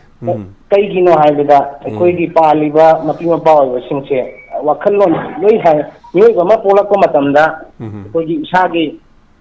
ꯋꯥꯈꯜꯂꯣꯟ ꯌꯥꯎꯔꯛꯏ ꯀꯣꯛ ꯄꯤꯔꯛꯏ ꯏꯁꯣꯔꯅ ꯃꯤꯠ ꯄꯤꯔꯛꯏ ꯅꯥ ꯄꯤꯔꯛꯏ ꯃꯤꯠ ꯄꯤꯔꯛꯏꯁꯤꯅ ꯑꯐꯕ ꯎꯅꯅꯕꯅꯤ ꯅꯥ ꯄꯤꯔꯛꯏꯁꯤꯅ ꯑꯐꯕ ꯋꯥꯐꯝ ꯇꯥꯅꯅꯕ ꯍꯥꯏꯇꯥꯔꯦ ꯑꯗꯨꯒ ꯀꯣꯛꯁꯤꯅ ꯑꯃꯨꯛ ꯕ꯭ꯔꯦꯟꯁꯤꯅ ꯀꯟꯅ ꯋꯥꯈꯜꯁꯦ ꯈꯜꯂꯒ ꯑꯎꯕꯗꯨ ꯄꯨꯟꯁꯤꯜꯂꯒ ꯃꯊꯧ ꯇꯧꯗꯣꯏꯅꯦꯕ ꯑꯗꯣ ꯑꯩꯈꯣꯏꯒꯤ ꯀꯩꯅꯣꯁꯤꯗ ꯍꯧꯖꯤꯛ ꯍꯧꯖꯤꯛ ꯇꯧꯔꯤꯁꯦ ꯇꯥꯕ ꯍꯩꯕꯒꯤ ꯋꯥꯐꯝꯁꯤꯡꯗꯤ ꯂꯨꯆꯤꯡꯕꯁꯤꯡꯗ ꯌꯥꯎꯗ꯭ꯔꯦ ꯐꯥꯕ ꯍꯩꯕꯗꯤ ꯌꯥꯝ ꯌꯥꯎꯔꯤ ꯁꯨꯝꯕ ꯉꯥꯡꯉꯨꯕꯗ ꯐꯥꯕꯗꯤ ꯇꯥꯕꯗꯤ ꯀꯌꯥ ꯍꯩꯇꯦ ꯃꯣꯏ ꯉꯥꯡꯕꯗꯪ ꯇꯥꯎ ꯍꯥꯏꯕ ꯑꯗꯨ ꯉꯁꯥꯏꯒꯤ ꯀꯣꯛ ꯉꯥꯎꯔꯛꯄꯩꯅꯦꯕ ꯃꯣꯏꯅ ꯉꯁꯥꯏ ꯒꯤꯜꯕꯔꯠꯅꯒ ꯍꯥꯏꯈꯤꯕꯗ ꯍꯥꯏꯔꯛꯏꯗꯣ ꯉꯔꯥꯡꯒꯤ ꯋꯥꯐꯝꯗꯣ ꯌꯥꯝꯅ ꯀꯩ ꯍꯥꯏꯅꯤ ꯌꯨꯝꯐꯝ ꯌꯥꯎꯗꯕꯅꯦ ꯍꯥꯏꯅ ꯍꯥꯏꯖꯒꯦ ꯑꯩꯒꯤꯗꯤ ꯀꯩꯒꯤꯅꯣ ꯍꯥꯏꯕꯗ ꯃꯈꯣꯏ ꯃꯁꯦꯟ ꯕꯧ ꯆꯨꯡꯁꯤꯟꯅ ꯉꯝꯗꯦ ꯃꯈꯣꯏ ꯃꯁꯦꯟ ꯀꯥꯏꯗꯅ ꯂꯩꯕꯥꯛ ꯀꯥꯏꯗꯅ ꯁꯤꯗꯩꯗ ꯄ꯭ꯔꯖꯥ ꯃꯤꯌꯥꯝ ꯁꯤꯑꯁꯨ ꯌꯥꯝꯃꯜꯂꯦ ꯁꯦꯟꯇꯔ ꯃꯀꯣꯛ ꯉꯥꯎꯔꯦ ꯏꯁꯇꯦꯠ ꯃꯀꯣꯛ ꯉꯥꯎꯔꯦ ꯍꯥꯏꯁꯦ ꯀꯔꯤ ꯃꯀꯣꯛ ꯉꯥꯎꯖꯅ ꯃꯈꯣꯏ ꯂꯩꯉꯥꯛ ꯉꯥꯛꯄ ꯉꯝꯗ꯭ꯔꯦ ꯑꯗꯨꯗꯤ ꯃꯀꯣꯛ ꯉꯥꯎꯔꯦ ꯍꯥꯏꯕꯅꯦꯕ ꯁꯦꯡꯅ ꯍꯥꯏꯕꯗ ꯑꯗꯨꯅ ꯃꯁꯤꯗꯤ ꯌꯥꯝꯅ ꯀꯩ ꯍꯥꯏꯅꯤ ꯁꯤꯒꯁꯨ ꯐꯅꯌꯥꯝ ꯄꯨꯟꯁꯤꯜꯂꯁꯨ ꯁꯦꯟꯇꯔꯗꯒꯤ ꯇꯧꯔꯛꯇ꯭ꯔꯒꯕꯨ ꯀꯔꯤꯅꯣ ꯍꯧꯖꯤक ꯇꯧꯗꯣꯏꯗꯣ ꯑꯗꯣ ꯀꯔꯝꯕ ꯀꯥꯡꯕꯨꯅꯅꯣ ꯉꯁꯤꯗꯤ ꯑꯃꯨꯛ ꯃꯩꯇꯩ ꯆꯠꯈ꯭ꯔꯣꯅ ꯍꯥꯏꯗꯣ ITLF ꯑꯣꯏꯕ ꯃꯥꯜꯂꯦ ꯃꯗꯨ ꯍꯥꯏꯐꯦꯠ ꯑꯩꯒꯤ ꯑꯣꯏꯕ ꯋꯥꯈꯜꯗ ꯀꯩꯅꯣꯅ ꯌꯣꯡꯅ ꯑꯩꯈꯣꯏꯒꯤ ꯃꯄꯨ ꯌꯨꯝꯕꯨ ꯇꯥꯟꯕꯒꯤ ꯋꯥꯐꯝ ꯇꯧꯔꯛꯏꯁꯦ ꯑꯗꯨꯅ ꯃꯁꯤꯗꯤ ꯌꯥꯝꯅ ꯀꯨꯏꯁꯜꯂꯒ ꯍꯦꯟꯖꯜꯂꯛꯀꯗꯕꯅꯤ ꯑꯗꯨꯒ ꯍꯧꯖꯤꯛ ꯉꯔꯥꯡꯁꯨ ꯑꯩꯈꯣꯏꯒꯤ NUCNIMꯒꯤ ꯂꯤꯗꯔ ꯑꯩꯈꯣꯏꯒꯤ ꯃꯨꯏꯕꯥꯁꯅ ꯍꯥꯏꯕꯗ ꯀꯩꯅꯣꯗ ꯍꯥꯏꯕ ꯅꯣꯔꯠ ꯏꯁ ꯅ꯭ꯌꯨꯁꯇ ꯍꯥꯏꯕ ꯑꯩꯈꯣꯏꯒꯤ ꯏꯟꯗꯤꯖꯤꯅꯁ ꯄꯤꯄꯜꯁꯦ ꯀꯅꯥꯅꯣ ꯑꯩꯈꯣꯏꯒꯤ ꯂꯧꯃꯤ ꯀꯅꯥꯅꯣ ꯍꯥꯏꯔꯗꯤ ꯅꯥꯒꯥ ꯑꯃꯗꯤ ꯃꯤꯇꯩꯁꯤ ꯈꯛꯇꯅꯤ ꯂꯧꯃꯤ ꯃꯤꯇꯩ ꯍꯥꯏꯁꯤꯗꯤ ꯑꯇꯩ ꯐꯨꯔꯨꯞ ꯃꯆꯥꯁꯤꯡꯅꯤ ꯀꯨꯀꯤꯁꯇꯤ ꯂꯧꯃꯤ ꯅꯠꯇꯦ ꯔꯤꯐ꯭ꯌꯨꯖꯤꯅꯤ ꯃꯣꯏ ꯆꯪꯉꯛꯄꯁꯦ ꯑꯩꯈꯣꯏꯒꯤ ꯃꯇꯝꯗꯨꯗ ꯑꯩꯈꯣꯏꯒꯤ ꯕ꯭ꯔꯤꯇꯤꯁꯀꯤ ꯃꯇꯝꯗ ꯀꯩꯅꯣ ꯑꯣꯏꯅ ꯃꯥꯒꯤ ꯃꯇꯦꯡ ꯄꯥꯡꯅꯕ ꯄꯨꯁꯜꯂꯛꯈꯤꯕꯅꯦ ꯍꯥꯏꯔꯤꯕꯀꯣ ꯁꯤꯗꯤ ꯃꯌꯥꯝꯅ ꯑꯗꯨꯝ ꯈꯪꯅꯔꯕ ꯋꯥꯐꯝꯅꯤ ꯃꯣꯏꯒꯤ ꯍꯤꯁꯇ꯭ꯔꯤꯁꯦ ꯁꯨꯡꯍꯜꯂꯤ ꯍꯤꯁꯇ꯭ꯔꯤ ꯁꯥꯕꯅꯤ ꯀꯨꯀꯤꯒꯤ ꯀꯩꯅꯣꯒꯤ ꯍꯧꯖꯤꯛ ꯑꯩꯈꯣꯏꯒꯤ ꯊꯣꯛꯈꯤꯕ ꯑꯦꯡꯒ꯭ꯂꯣ ꯀꯨꯀꯤ ꯋꯥꯔ ꯂꯩꯇꯦ ꯏꯆꯥꯅꯨꯄꯤ ꯂꯤꯁꯤꯄ꯭ꯔꯤꯌꯥꯅ ꯀꯩꯅꯣ RTI ꯊꯥꯕꯗ ꯑꯗꯨꯝ ꯍꯥꯏꯔꯛꯈ꯭ꯔ ꯂꯩꯇꯦꯅ ꯏꯟꯗꯤꯌꯥꯒꯤ ꯁꯥꯏꯠꯇꯒꯤ ꯑꯩꯈꯣꯏꯒꯤ ꯃꯔꯤ ꯂꯩꯅꯕ ꯑꯣꯊꯣꯔꯤꯇꯤꯅ ꯍꯥꯏꯔꯛꯈ꯭ꯔꯕꯅꯦꯕ ꯁꯦꯝꯖꯤꯟ ꯁꯥꯖꯤꯟꯕ ꯀꯌా ꯑꯃꯅ ꯄꯨꯟꯁꯤꯜꯂꯒ ꯍꯧꯖꯤꯛꯁꯨ ꯑꯗꯨꯝ ꯇꯧꯔꯤꯕ ꯊꯕꯛꯁꯤꯗꯤ ꯍꯧꯖꯤꯛꯁꯨ ꯍꯥꯏꯁꯦꯕ ꯃꯌꯥꯝꯅ ꯑꯗꯨꯝ ꯌꯦꯡꯉꯒ ꯈꯪꯉꯕ ꯄꯣꯠꯅꯤ ꯃꯈꯣꯏꯅ ꯄꯨꯟꯁꯤꯟꯕ ꯉꯝꯗ꯭ꯔꯒ ꯄ꯭ꯔꯖꯥ ꯃꯤꯌꯥꯝ ꯋꯥꯔꯦ ꯃꯤꯆꯝ ꯁꯤꯔꯦ ꯅꯥꯔꯦ ꯁ꯭ꯇꯦꯠ ꯐꯣꯔꯁꯅꯦꯕ ꯊꯦꯡꯅꯕ ꯉꯝꯗ꯭ꯔꯦꯅ ꯍꯥꯏꯔꯦ ꯁꯦꯟꯇ꯭ꯔꯦꯜ ꯐꯣꯔꯁ ꯊꯥꯖꯤꯜꯂꯦ ꯁꯦꯟꯇ꯭ꯔꯦꯜ ꯐꯣꯔꯁꯅ ꯀꯩꯗꯧꯕꯤꯔꯤꯅꯣꯕ ꯍꯧꯖꯤꯛ ꯊꯥꯖꯤꯜꯂꯛꯏ ꯑꯃꯤꯠ ꯁꯥꯍꯅ ꯆꯤꯡꯒꯤ ꯌꯦꯡꯉꯅꯤ ꯍꯥꯏꯔꯦ ꯑꯗꯒꯤ ꯆꯤꯐ ꯃꯤꯅꯤꯁꯇꯔ ꯕꯤꯔꯦꯟ ꯁꯔꯅ ꯇꯝꯄꯥꯛꯀꯤ ꯌꯦꯡꯉꯅꯤꯅ ꯍꯔꯥꯎꯅ ꯂꯥꯛꯑꯒ ꯊꯥꯗꯣꯔꯛꯑꯦ ꯐꯖꯅ ꯌꯦꯡꯉꯦꯗꯅ ꯍꯧꯖꯤꯛ ꯅꯣꯡꯃꯩ ꯀꯥꯞꯄꯛꯄꯁꯨ ꯃꯣꯏꯅ ꯍꯥꯜꯂꯤ ꯈꯨꯠ ꯊꯥꯔꯛꯄꯁꯨ ꯃꯣꯏꯅ ꯍꯥꯜꯂꯤ ꯑꯆꯨꯝꯕ ꯁꯥꯕꯁꯨ ꯃꯣꯏꯅ ꯑꯗꯨꯝ ꯁꯥꯏ ꯑꯗꯨ ꯉꯁꯥꯏ ꯃꯔꯨꯞ ꯒꯤꯜꯕꯔꯠꯅ ꯍꯥꯏꯈꯤꯕ ꯋꯥꯐꯝ ꯌꯥꯝ ꯐꯖꯕ ꯑꯃ ꯌꯥꯎꯏ ꯆꯤꯐ ꯃꯤꯅꯤꯁꯇꯔ ꯕꯤꯔꯦꯟ ꯁꯔꯁꯦ ꯁꯤ ꯅꯨꯄꯥ ꯊꯣꯛꯅ ꯍꯥꯏꯗꯣꯛꯈꯤꯕ ꯋꯥꯗꯨ ꯉꯥꯛꯅ ꯇꯧꯔꯒꯗꯤ ꯃꯥꯅ ꯅꯣꯡꯃꯇ ꯑꯩꯈꯣꯏ ꯃꯤꯑꯣꯏꯕ ꯂꯣꯏ ꯁꯤꯅꯤ ꯃꯥꯅ ꯃꯇꯝ ꯑꯃꯗ ꯂꯩꯈꯤꯗꯕ ꯍꯥꯏꯕꯗꯨ ꯊꯣꯛꯑꯕ ꯃꯇꯝꯗ ꯃꯥꯒꯤ ꯍꯧꯔꯛꯀꯗꯕ ꯆꯥꯔꯣꯠꯁꯨꯅ ꯑꯩꯈꯣꯏꯕꯨ ꯉꯥꯛꯄꯤ ꯁꯦꯟꯕꯤꯔꯝꯕ ꯁꯤꯒꯨꯝꯕ ꯊꯧꯅꯥ ꯐꯕ ꯆꯤꯐ ꯃꯤꯅꯤꯁꯇꯔ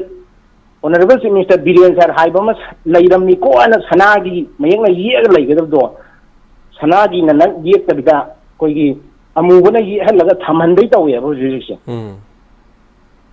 ꯁꯤꯅꯦꯕ ꯂꯥꯏꯕꯛ ꯌꯥꯝ ꯊꯤꯔꯤꯁꯦ ꯆꯤꯐ ꯃꯤꯅꯤꯁꯇꯔ ꯕꯤꯔꯦꯟ ꯁꯔꯅ ꯃꯁꯥꯅꯁꯨ ꯍꯥꯏꯖꯈꯤ ꯑꯩꯈꯣꯏꯒ ꯄꯥꯛ ꯍꯦꯛ ꯍꯧꯒꯠꯄ ꯉꯝꯃꯔꯣꯏꯗꯕ ꯏꯁꯇꯦꯖ ꯑꯃꯗ ꯂꯩꯔꯦ ꯂꯨꯞꯀꯗꯧꯔꯕ ꯍꯤꯗ ꯂꯩꯔꯕꯒ ꯆꯞ ꯃꯥꯟꯅꯔꯦꯅ ꯃꯁꯥꯅ ꯍꯥꯏꯈꯤꯕꯗꯣ ꯍꯧꯖꯤꯛ ꯃꯥꯟꯅꯔꯦ ꯇꯥꯔꯛꯑꯦ ꯄꯣꯞ ꯇꯥꯔꯛꯑꯦꯕ ꯑꯗꯨ ꯑꯣꯏꯔꯗꯤ ꯇꯥꯗꯅꯕ ꯐꯪꯁꯟꯗꯣ ꯃꯥꯅ ꯇꯧꯐꯝ ꯊꯣꯛꯄꯗ ꯇꯧꯒꯗꯕꯅꯤ ꯉꯝꯗ꯭ꯔꯦ ꯍꯥꯏꯗꯤ ꯉꯝꯗ꯭ꯔꯦ ꯁꯦꯡꯅ ꯍꯥꯏꯒꯗꯕꯅꯤ ꯍꯥꯏꯕꯅꯤꯗ ꯍꯥꯏꯕꯤꯗꯦ ꯍꯧꯖꯤꯛ ꯄ꯭ꯔꯖꯥ ꯃꯤꯌꯥꯝꯅ ꯉꯥꯛꯆꯖꯅꯤ ꯁꯦꯡꯖꯖꯅꯤ ꯄ꯭ꯔꯖꯥ ꯃꯤꯌꯥꯝ ꯉꯔꯥꯡ ꯑꯗꯨꯝ ꯍꯥꯏꯖꯈꯤꯕꯗꯣ ꯃꯁꯤꯗꯤ ꯌꯥꯝ ꯂꯥꯏꯕꯛ ꯊꯤꯕꯅꯤ ꯑꯗꯨꯅ ꯏꯌꯥꯝꯕ ꯀꯨꯏꯔꯒ ꯁꯨꯃꯥꯏꯅ ꯌꯣꯡꯅ ꯃꯄꯨ ꯇꯥꯟꯕꯒꯤ ꯋꯥꯐꯝꯁꯤꯗ ꯇꯥꯔꯒ ꯑꯗꯨꯝ ꯇꯣꯂꯛꯀꯅꯤ ꯍꯥꯏꯕꯒꯤ ꯋꯥꯐꯝꯁꯤꯅꯤ ꯑꯩꯉꯣꯟꯗ ꯐꯥꯎꯖꯕꯁꯦ ꯉꯁꯤ ꯃꯩꯇꯩꯁꯤꯡ ꯊꯥꯗꯣꯛꯑ ꯆꯠꯈ꯭ꯔꯣ ꯍꯥꯏꯕꯒꯤ ꯐꯤꯕꯝꯗ ꯃꯅꯤꯄꯨꯔ ꯊꯥꯗꯣꯛꯑꯣ ꯍꯥꯏꯔꯛꯈ꯭रे ꯉꯁꯤꯗꯤ ꯃꯈꯣꯏꯒꯤ ꯋꯥꯔꯣꯜꯗ ꯍꯥꯏꯇꯥꯔꯦ ꯑꯦꯅꯤꯋꯦ ꯊꯥꯒꯠꯆꯔꯤ ꯁꯦꯛꯁꯄꯤꯌꯔ ꯑꯗꯣ ꯃꯌꯥꯝ ꯄꯨꯝꯅꯃꯛꯅꯅꯦ ꯑꯩꯈꯣꯏꯒꯤ ꯄꯨꯛꯅꯤꯡꯒꯤ ꯋꯥꯔꯣꯜꯁꯤꯗꯒꯤ ꯐꯖꯈꯤꯕ ꯃꯇꯥꯡꯗꯣ ꯁ꯭ꯀ꯭ꯔꯤꯟꯁꯣꯠ ꯑꯗꯨꯝ ꯂꯧꯕꯤꯌꯨ ꯁ꯭ꯀ꯭ꯔꯤꯟꯁꯣꯠ ꯑꯃ ꯇꯛꯅ ꯂꯧꯕꯤꯔꯒ ꯑꯗꯣꯝꯒꯤ ꯁ꯭ꯀ꯭ꯔꯤꯟꯁꯣꯠꯇꯨ ꯚꯤꯗꯤꯑꯣ ꯑꯣꯗꯤꯑꯣꯗꯨ ꯇꯧꯔꯀꯥꯟꯗ ꯑꯗꯣꯝꯒꯤ ꯐꯦꯁꯕꯨꯛ ꯄꯦꯖꯇ ꯑꯗꯨꯝ ꯊꯥꯒꯠꯄꯤꯔꯛꯎ ꯀꯔꯤꯝꯇ ꯀꯥꯏꯕ ꯂꯩꯇꯦ ꯑꯩꯈꯣꯏꯒꯤ ꯃꯥꯏꯀꯩꯗꯒꯤ ꯀꯣꯄꯤꯔꯥꯏꯠ ꯑꯗꯨ ꯑꯗꯥꯅ ꯀꯔꯤꯝꯇ ꯊꯥꯖꯜꯂꯛꯄꯒꯤ ꯋꯥꯐꯝ ꯂꯩꯖꯔꯣꯏ ꯊꯥꯒꯠꯂꯤꯕ ꯋꯥꯐꯝꯁꯤꯗꯒꯤ ꯑꯩꯈꯣꯏꯒꯤ ꯁꯔꯨꯛ ꯌꯥꯕꯤꯔꯤꯕ ꯃꯌꯥꯝ ꯄꯨꯝꯅꯃꯛꯅ ꯐꯖꯩ ꯍꯥꯏꯅ ꯈꯟꯕ ꯃꯌꯥꯝ ꯇꯥꯍꯟꯅꯤꯡꯉꯤ ꯍꯥꯏꯕ ꯄꯨꯡ ꯑꯃ ꯁꯥꯡꯕ ꯄꯨꯡ ꯑꯃ ꯍꯦꯟꯕ ꯄ꯭ꯔꯣꯒ꯭ꯔꯥꯝꯁꯤꯗꯒꯤ ꯃꯀꯛ ꯑꯃ ꯀꯛꯊꯠꯄꯤꯔ ꯑꯗꯣꯝꯒꯤ ꯐꯦꯁꯕꯨꯛ ꯄꯦꯖꯇ ꯍꯦꯛꯇ ꯊꯥꯒꯠꯄꯤꯌꯨ ꯀꯔꯤꯝꯇ ꯀꯥꯏꯕ ꯂꯩꯇꯦ ꯃꯔꯨꯞ ꯃꯄꯥꯡꯁꯤꯡꯅ ꯑꯗꯨꯝ ꯁꯦꯌꯔ ꯇꯧꯕ ꯌꯥꯏ ꯑꯗꯨꯒ ꯍꯜꯂꯣ ꯍꯜꯂꯣ ꯁꯥꯔ ꯁꯥꯔꯕꯨ ꯑꯍꯥꯟꯕꯗ ꯏꯀꯥꯏ ꯈꯨꯝꯅꯖꯔꯤ ꯄꯥꯏꯈꯣꯡꯗꯒꯤ ꯇꯥꯃꯨꯕꯤ ꯆꯤꯔꯣꯝꯅꯤ ꯁꯥꯔ ꯇꯔꯥꯝ ꯅꯣꯛꯆꯔꯤ ꯍꯧꯖꯤꯛꯁꯤꯕꯨ ꯊꯕꯛ ꯃꯐꯝꯗ ꯂꯩꯕ꯭ꯔꯣ ꯌꯨꯝꯗ ꯂꯩꯕꯤꯕ꯭ꯔꯣ ꯁꯥꯔ ꯊꯕꯛ ꯃꯐꯝꯗ ꯑꯗꯨꯝ ꯂꯩꯌꯦ ꯑꯗꯨꯗ ꯑꯩ ꯉꯁꯤꯗꯤ ꯊꯕꯛ ꯈꯔ ꯀꯣꯝꯃꯦꯗꯅ ꯁꯨꯝ ꯂꯥꯏꯐꯇꯗꯤ ꯌꯥꯎꯕꯗꯤ ꯉꯝꯖꯗ꯭रे ꯑꯗꯨꯒ ꯁꯥꯔꯒ ꯋꯥꯔꯤ ꯉꯥꯏꯍꯥꯛꯇꯪ ꯄꯨꯛꯅꯤꯡꯒꯤ ꯋꯥꯔꯣꯜꯒꯤ ꯃꯇꯝ ꯑꯣꯏꯔꯝꯒꯅꯤ ꯈꯪꯗꯅ ꯁꯨꯝ ꯐꯣꯟ ꯇꯧꯖꯔꯛꯄꯅꯦꯕ ꯁꯥꯔ ꯊꯥꯒꯠꯆꯔꯤ ꯃꯦꯗꯥꯝ ꯇꯥꯛꯄꯤꯌꯨ ꯀꯔꯤ ꯍꯥꯏꯕꯤꯅꯤꯡꯉꯤ ꯁꯥꯔ ꯀꯩꯅꯣꯅꯤꯗ ꯑꯩꯈꯣꯏꯒꯤ ꯅꯦꯠꯁꯦ ꯃꯆꯤꯠ ꯄꯩꯁꯥ ꯄꯥꯏꯕꯁꯤꯡꯒꯤꯗꯤ ꯑꯗꯨꯝ ꯊꯥꯗꯣꯛꯄꯤꯔꯕꯀꯣ ꯑꯗꯨꯒ ꯄꯩꯁꯥ ꯄꯥꯏꯗꯕ ꯑꯩꯈꯣꯏꯒꯨꯝꯕ ꯍꯥꯏꯇꯥꯔꯦ ꯃꯌꯥꯝꯁꯤꯡꯁꯤꯅ ꯑꯗꯨꯝ ꯊꯤꯡꯉꯒ ꯂꯩꯕꯁꯤꯁꯨ ꯋꯥꯈꯜ ꯌꯥꯝ ꯅꯨꯡꯉꯥꯏꯇꯦ ꯁꯥꯔ ꯅꯦꯠ ꯌꯥꯕ ꯃꯐꯝꯗ ꯆꯠꯂꯒ ꯑꯩꯈꯣꯏ ꯉꯥꯏꯍꯥꯛꯇꯪꯗ ꯑꯣꯏꯔꯁꯨ ꯂꯣꯏꯅ ꯗꯥꯎꯟꯂꯣꯗ ꯇꯧꯁꯤꯟꯕ ꯌꯦꯡꯕ ꯎꯕ ꯑꯐꯕ ꯉꯥꯡꯕ ꯐꯠꯇꯕ ꯍꯥꯏꯕ ꯂꯣꯏꯅ ꯇꯥꯔꯦ ꯎꯔꯦ ꯑꯁꯤꯗ ꯊꯤꯡꯅꯉꯥꯏꯒꯤ ꯃꯔꯝꯁꯤ ꯂꯩꯇ꯭ꯔꯕ꯭ꯔꯥ ꯍꯥꯏꯗꯅꯁꯨ ꯈꯜꯂꯦꯕ ꯁꯥꯔ ꯄꯨꯂꯞ ꯄꯨꯟꯅ ꯊꯥꯗꯣꯛꯍꯟꯅꯤꯡꯉꯦꯕ ꯂꯣꯏꯅ ꯈꯪꯅꯔꯦ ꯎꯅꯔꯕꯅꯦꯕ ꯃꯆꯦꯠ ꯁꯨꯝ ꯊꯥꯗꯣꯛꯄꯅꯤꯅ ꯑꯩꯈꯣꯏꯁꯨ ꯑꯗꯨꯝ ꯁꯥꯔ ꯍꯣꯏꯒꯤ ꯊꯧꯔꯝ ꯀꯔꯤ ꯀꯔꯥ ꯗꯥꯏꯃꯟ ꯇꯤꯚꯤꯒꯤ ꯆꯦꯅꯦꯜꯒꯤ ꯇꯧꯔꯤꯕ ꯃꯌꯥꯝꯁꯤ ꯁꯥꯔ ꯂꯣꯏꯅ ꯍꯧꯖꯤꯛꯀꯥꯟꯗꯗꯤ ꯌꯦꯡꯕꯁꯨ ꯇꯥꯕꯁꯨ ꯐꯪꯂꯦꯕ ꯁꯥꯔ ꯍꯥꯏꯗꯤ ꯆꯖꯤꯛꯄꯨꯗꯤ ꯑꯣꯏꯔꯦꯀꯣ ꯑꯩꯈꯣꯏꯅꯒ ꯇꯥꯖꯔꯤꯁꯤꯗꯤ ꯍꯌꯦꯡ ꯉꯁꯤ ꯇꯧꯔꯤꯁꯤꯅ ꯍꯌꯦꯡ ꯑꯃꯨꯛ ꯇꯥꯗꯣꯏꯅꯦꯕ ꯅꯨꯡꯗꯥꯡꯗ ꯗꯥꯎꯟꯂꯣꯗꯇꯣ ꯉꯥꯏꯍꯥꯛꯇꯪꯗꯨꯗ ꯅꯦꯠ ꯐꯪꯕ ꯖꯒꯥꯗꯨꯗ ꯂꯩꯔꯤꯉꯩꯗꯨꯗ ꯁꯠ ꯗꯥꯎꯟꯂꯣꯗ ꯇꯧꯁꯤꯜꯂꯒ ꯑꯗꯨꯒ ꯅꯨꯡꯗꯥꯡ ꯊꯕꯛ ꯂꯣꯏꯔꯀꯥꯟꯗ ꯁꯨꯝ ꯄꯣꯊꯥꯕꯣꯏ ꯀꯔꯤꯕꯣꯏ ꯂꯣꯏꯅ ꯇꯥ ꯐꯪꯉꯦꯕ ꯑꯗꯨꯃꯥꯏꯅ ꯂꯣꯏꯅ ꯇꯥꯕ ꯎꯕꯁꯨ ꯐꯪꯉꯕꯅꯤꯅ ꯀꯩꯁꯨ ꯀꯥꯟꯅꯗ꯭ꯔꯕ꯭ꯔꯥ ꯍꯥꯏꯅꯁꯨ ꯈꯜꯂꯦꯕ ꯂꯥꯏꯚ ꯌꯥꯎꯕ ꯉꯝꯖꯗꯕꯒꯤ ꯊꯋꯥꯏ ꯅꯨꯡꯉꯥꯏꯇꯕꯗꯤ ꯑꯗꯨꯝ ꯑꯣꯏꯕ ꯑꯗꯩꯗ ꯁꯥꯔꯒꯤ ꯏꯁꯩ ꯑꯅꯧꯕ ꯑꯃ ꯀꯩꯅꯣ ꯖꯅꯤꯡ ꯁꯅꯥꯒꯤ ꯑꯃ ꯐꯣꯡꯕꯗꯣ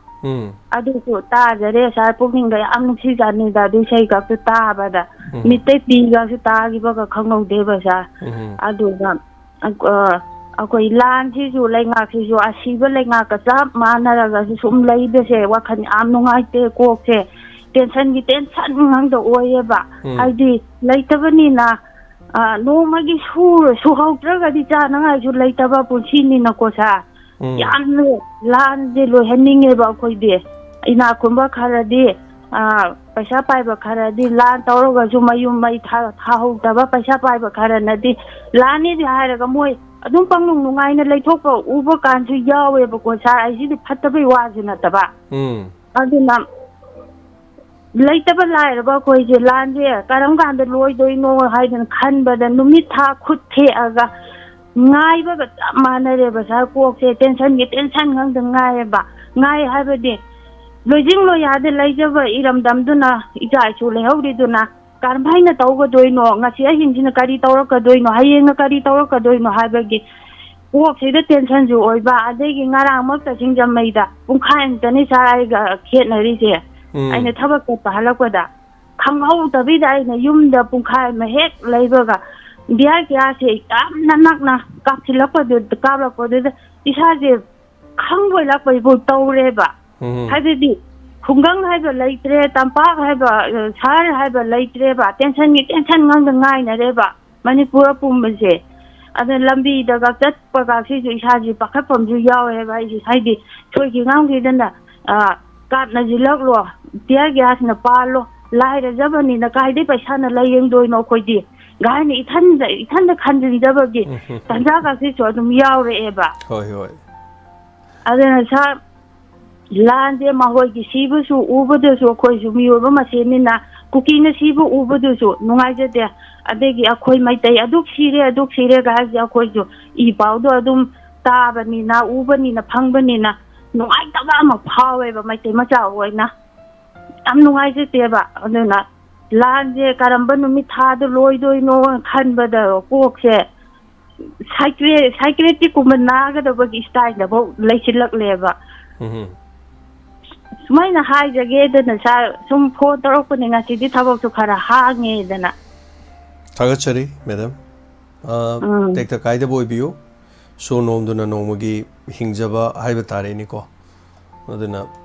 ꯌꯨꯝꯗ ꯏꯃꯨꯡ ꯄꯨꯔꯒ ꯌꯨꯝ ꯊꯥꯗꯣꯛꯑꯝꯃꯒ ꯊꯕꯛ ꯃꯐꯝꯗ ꯂꯩ ꯑꯗꯨꯒ ꯃꯐꯝ ꯑꯗꯨꯗꯁꯨ ꯏꯝꯐꯥꯜ ꯃꯌꯣꯟꯗꯁꯨ ꯑꯗꯨꯒꯨꯝꯕ ꯈꯨꯗꯣꯡꯆꯥꯗꯕ ꯀꯌꯥ ꯃꯔꯨꯝ ꯂꯩꯅ ꯇꯥꯛꯄꯤꯕꯗ ꯆꯨꯝꯕꯅꯤ ꯃꯦꯗꯥꯝ ꯈꯔ ꯆꯦꯛꯁꯤꯟꯅ ꯑꯗꯨꯝ ꯆꯠꯄꯤꯌꯨ ꯑꯗꯨꯒ ꯂꯩꯇ ꯂꯥꯏꯔꯕ ꯁꯨꯕ ꯅꯣꯝꯕꯁꯤꯡꯁꯤꯅ ꯑꯋꯥ ꯑꯅꯥ ꯇꯥꯔꯛꯄ ꯃꯇꯝꯗ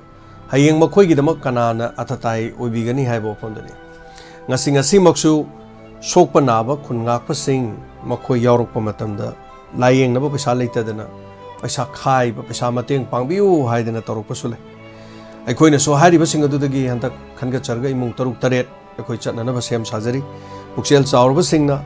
ꯑꯩꯈꯣꯏꯗ ꯑꯗꯨꯝ ꯃꯇꯦꯡ ꯄꯥꯡꯕꯤꯔꯛꯄꯗ ꯑꯗꯣꯝꯒꯤ ꯃꯤꯡ ꯂꯩꯐꯝ ꯅꯤꯡꯊꯤꯖꯅ ꯍꯥꯞꯄꯤꯔꯒ ꯑꯗꯨꯃꯛ ꯄꯤꯕꯤꯔꯛꯄꯗ ꯀꯔꯤꯁꯨ ꯀꯥꯏꯕ ꯂꯩꯇꯦ ꯀꯔꯤꯒꯨꯝꯕ ꯑꯗꯣꯝꯅ ꯄꯩꯁꯥ ꯄꯤꯕ ꯉꯝꯗ꯭ꯔꯒꯁꯨ ꯑꯩꯈꯣꯏꯅ ꯇꯧꯖꯔꯤꯕꯁꯦ ꯃꯁꯤꯗꯩꯗ ꯑꯗꯣꯝꯅ ꯄꯨꯛꯅꯤꯡ ꯊꯧꯒꯠꯄꯤꯌꯨ ꯑꯗꯣꯝꯅ ꯋꯥꯐꯝ ꯑꯃꯇꯪ ꯑꯣꯏꯔꯁꯨ ꯂꯥꯏꯛ ꯑꯃꯇꯪ ꯇꯧꯕꯤꯔꯝꯃꯨ ꯑꯗꯣꯝꯒꯤ ꯃꯔꯨꯞ ꯃꯄꯥꯡꯁꯤꯡꯗ ꯁꯦꯌꯔ ꯇꯧꯈꯤꯅꯕ ꯑꯗꯨꯒ ꯄꯨꯟꯁꯤꯜꯂꯒ ꯑꯩꯈꯣꯏꯅ ꯍꯧꯖꯤꯛ ꯐꯥꯎꯕꯗꯤ ꯑꯩꯈꯣꯏꯒꯤ ꯐꯤꯕꯝꯗ ꯑꯩꯈꯣꯏꯗ ꯁꯣꯛꯇ꯭ꯔꯤ ꯑꯩꯈꯣꯏꯒꯤ ꯌꯨꯝꯃꯛꯇꯤ ꯐꯖꯕ ꯊꯤꯕ ꯂꯩꯔꯤꯕ ꯌꯨꯝ ꯃꯩ ꯆꯥꯛꯇ꯭ꯔꯤ ꯑꯗꯨꯒ ꯍꯥꯏꯔꯤꯕꯁꯤꯅ ꯑꯩꯈꯣꯏꯒꯨꯝꯕ ꯃꯌꯥꯝ ꯆꯥꯛꯍꯧꯗꯕ ꯃꯌꯥꯝꯁꯤ ꯏꯔꯝꯗꯝꯁꯤ ꯉꯥꯛꯂꯤꯕ ꯃꯌꯥꯝꯁꯤ ꯑꯩꯈꯣꯏ ꯄꯨꯛꯅꯤꯡꯅ ꯁꯄꯣꯔꯠ ꯇꯧꯃꯤꯟꯅꯁꯤ ꯃꯔꯛ ꯑꯁꯤꯗ ꯀꯔꯤ ꯂꯥꯛꯀꯗꯒꯦ ꯂꯩꯄꯥꯛ ꯃꯤꯌꯥꯝꯒꯤ ꯀꯔꯤ ꯑꯁꯣꯏꯕ ꯑꯗꯨꯒ ꯀꯔꯤ ꯑꯐꯕ ꯃꯥꯏ ꯄꯥꯛꯄ ꯀꯔꯤ ꯂꯥꯛꯀꯗꯧꯔꯤꯒꯦ ꯍꯥꯏꯕꯗꯨ ꯌꯦꯡꯃꯤꯟꯅꯁꯤ ꯂꯩꯉꯥꯛꯅ ꯀꯔꯤ ꯑꯁꯣꯏꯕ ꯀꯔꯤ ꯁꯣꯏꯗꯕ ꯇꯧꯔꯛꯀꯗꯧꯔꯤꯕ ꯑꯐꯕ ꯉꯥꯛꯇ ꯇꯧꯔꯛꯄ ꯑꯣꯏꯁꯅꯨ ꯑꯩꯈꯣꯏꯒꯤ ꯂꯩꯉꯥꯛꯅꯤ ꯑꯩꯈꯣꯏꯒꯤ ꯂꯩꯉꯥꯛꯅ ꯃꯥꯏꯊꯤꯕ ꯑꯩꯈꯣꯏ ꯀꯩꯁꯨ ꯄꯥꯝꯖꯗꯦ ꯑꯩꯈꯣꯏꯒꯤ ꯂꯩꯉꯥꯛꯅ ꯃꯥꯏ ꯄꯥꯛꯅ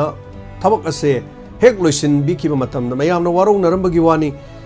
ꯀꯣꯟꯅ ꯑꯐꯕ ꯇꯧꯔꯛꯑꯗꯤ ꯃꯤꯌꯥꯝ ꯄꯨꯝꯅꯃꯛꯅ ꯂꯩꯉꯥꯛ ꯑꯁꯤꯒꯤꯗꯃꯛ ꯑꯗꯨꯝ ꯐꯤꯔꯥꯟꯅ ꯍꯥꯏꯈꯤꯅꯤ ꯑꯗꯨꯅ ꯃꯤꯌꯥꯝ ꯄꯨꯝꯅꯃꯛꯅ ꯍꯧꯖꯤꯛ ꯀꯔꯤ ꯗꯤꯁꯤꯖꯟ ꯂꯧꯔꯛꯀꯗꯒꯦ ꯍꯥꯏꯕꯗꯨꯅꯤ ꯆꯠꯊꯔꯤꯕ ꯂꯥꯟꯁꯤ ꯑꯗꯨꯃꯛ ꯁꯨꯃꯥꯏꯅ ꯆꯠꯊ ꯂꯩꯔꯒꯗꯤ ꯑꯃꯔꯣꯝꯗ ITLF-ꯅ ꯃꯈꯣꯏꯒꯤ ꯖꯒꯥꯁꯤꯡꯗ ꯁꯠ ꯗꯥꯎꯟ ꯀꯧꯈ꯭ꯔꯦ ꯃꯈꯣꯏꯒꯤ ꯈꯨꯟꯁꯤꯡꯗ ꯑꯦꯇꯦꯛ ꯇꯧꯔꯛꯄ ꯌꯥꯏ ꯍꯥꯏꯕꯒꯤ ꯋꯥꯐꯝ ꯂꯩꯕ꯭ꯔꯥ ꯑꯇꯣꯞꯄ ꯃꯔꯝ ꯑꯃꯒꯤ ꯑꯣꯏꯕ꯭ꯔꯥ ꯃꯗꯨ ꯑꯩꯈꯣꯏ ꯈꯪꯗꯦ ꯀꯔꯤ ꯃꯔꯝꯒꯤꯅꯣ ꯁꯠ ꯗꯥꯎꯟ ꯇꯧꯈꯤꯕ ꯇꯁꯦꯡꯅ ꯍꯥꯏꯔꯒꯗꯤ ꯃꯩꯇꯩꯁꯤꯡꯅ ꯒꯥꯔꯤ ꯇꯣꯡꯉꯒ ꯆꯠꯂꯒ ꯈꯨꯟꯗ ꯆꯪꯁꯤꯜꯂꯒ ꯅꯣꯡꯃꯩ ꯀꯥꯞꯄꯕꯨꯗꯤ ꯂꯩꯇꯦ ꯍꯧꯖꯤꯛꯃꯛꯀꯤꯗꯤ ꯑꯗꯨꯒ ꯉꯁꯥꯏꯁꯨ ꯑꯩꯈꯣꯏ ꯁꯦꯛꯁꯄꯤꯌꯔꯅ ꯍꯥꯏꯕꯤꯈꯤꯕ ꯋꯥꯐꯝꯗ ꯍꯣꯏ ꯑꯩꯈꯣꯏ ꯍꯧꯖꯤꯛ ꯆꯠꯂꯣ ꯍꯥꯏꯔꯛꯑꯕꯅꯤꯅ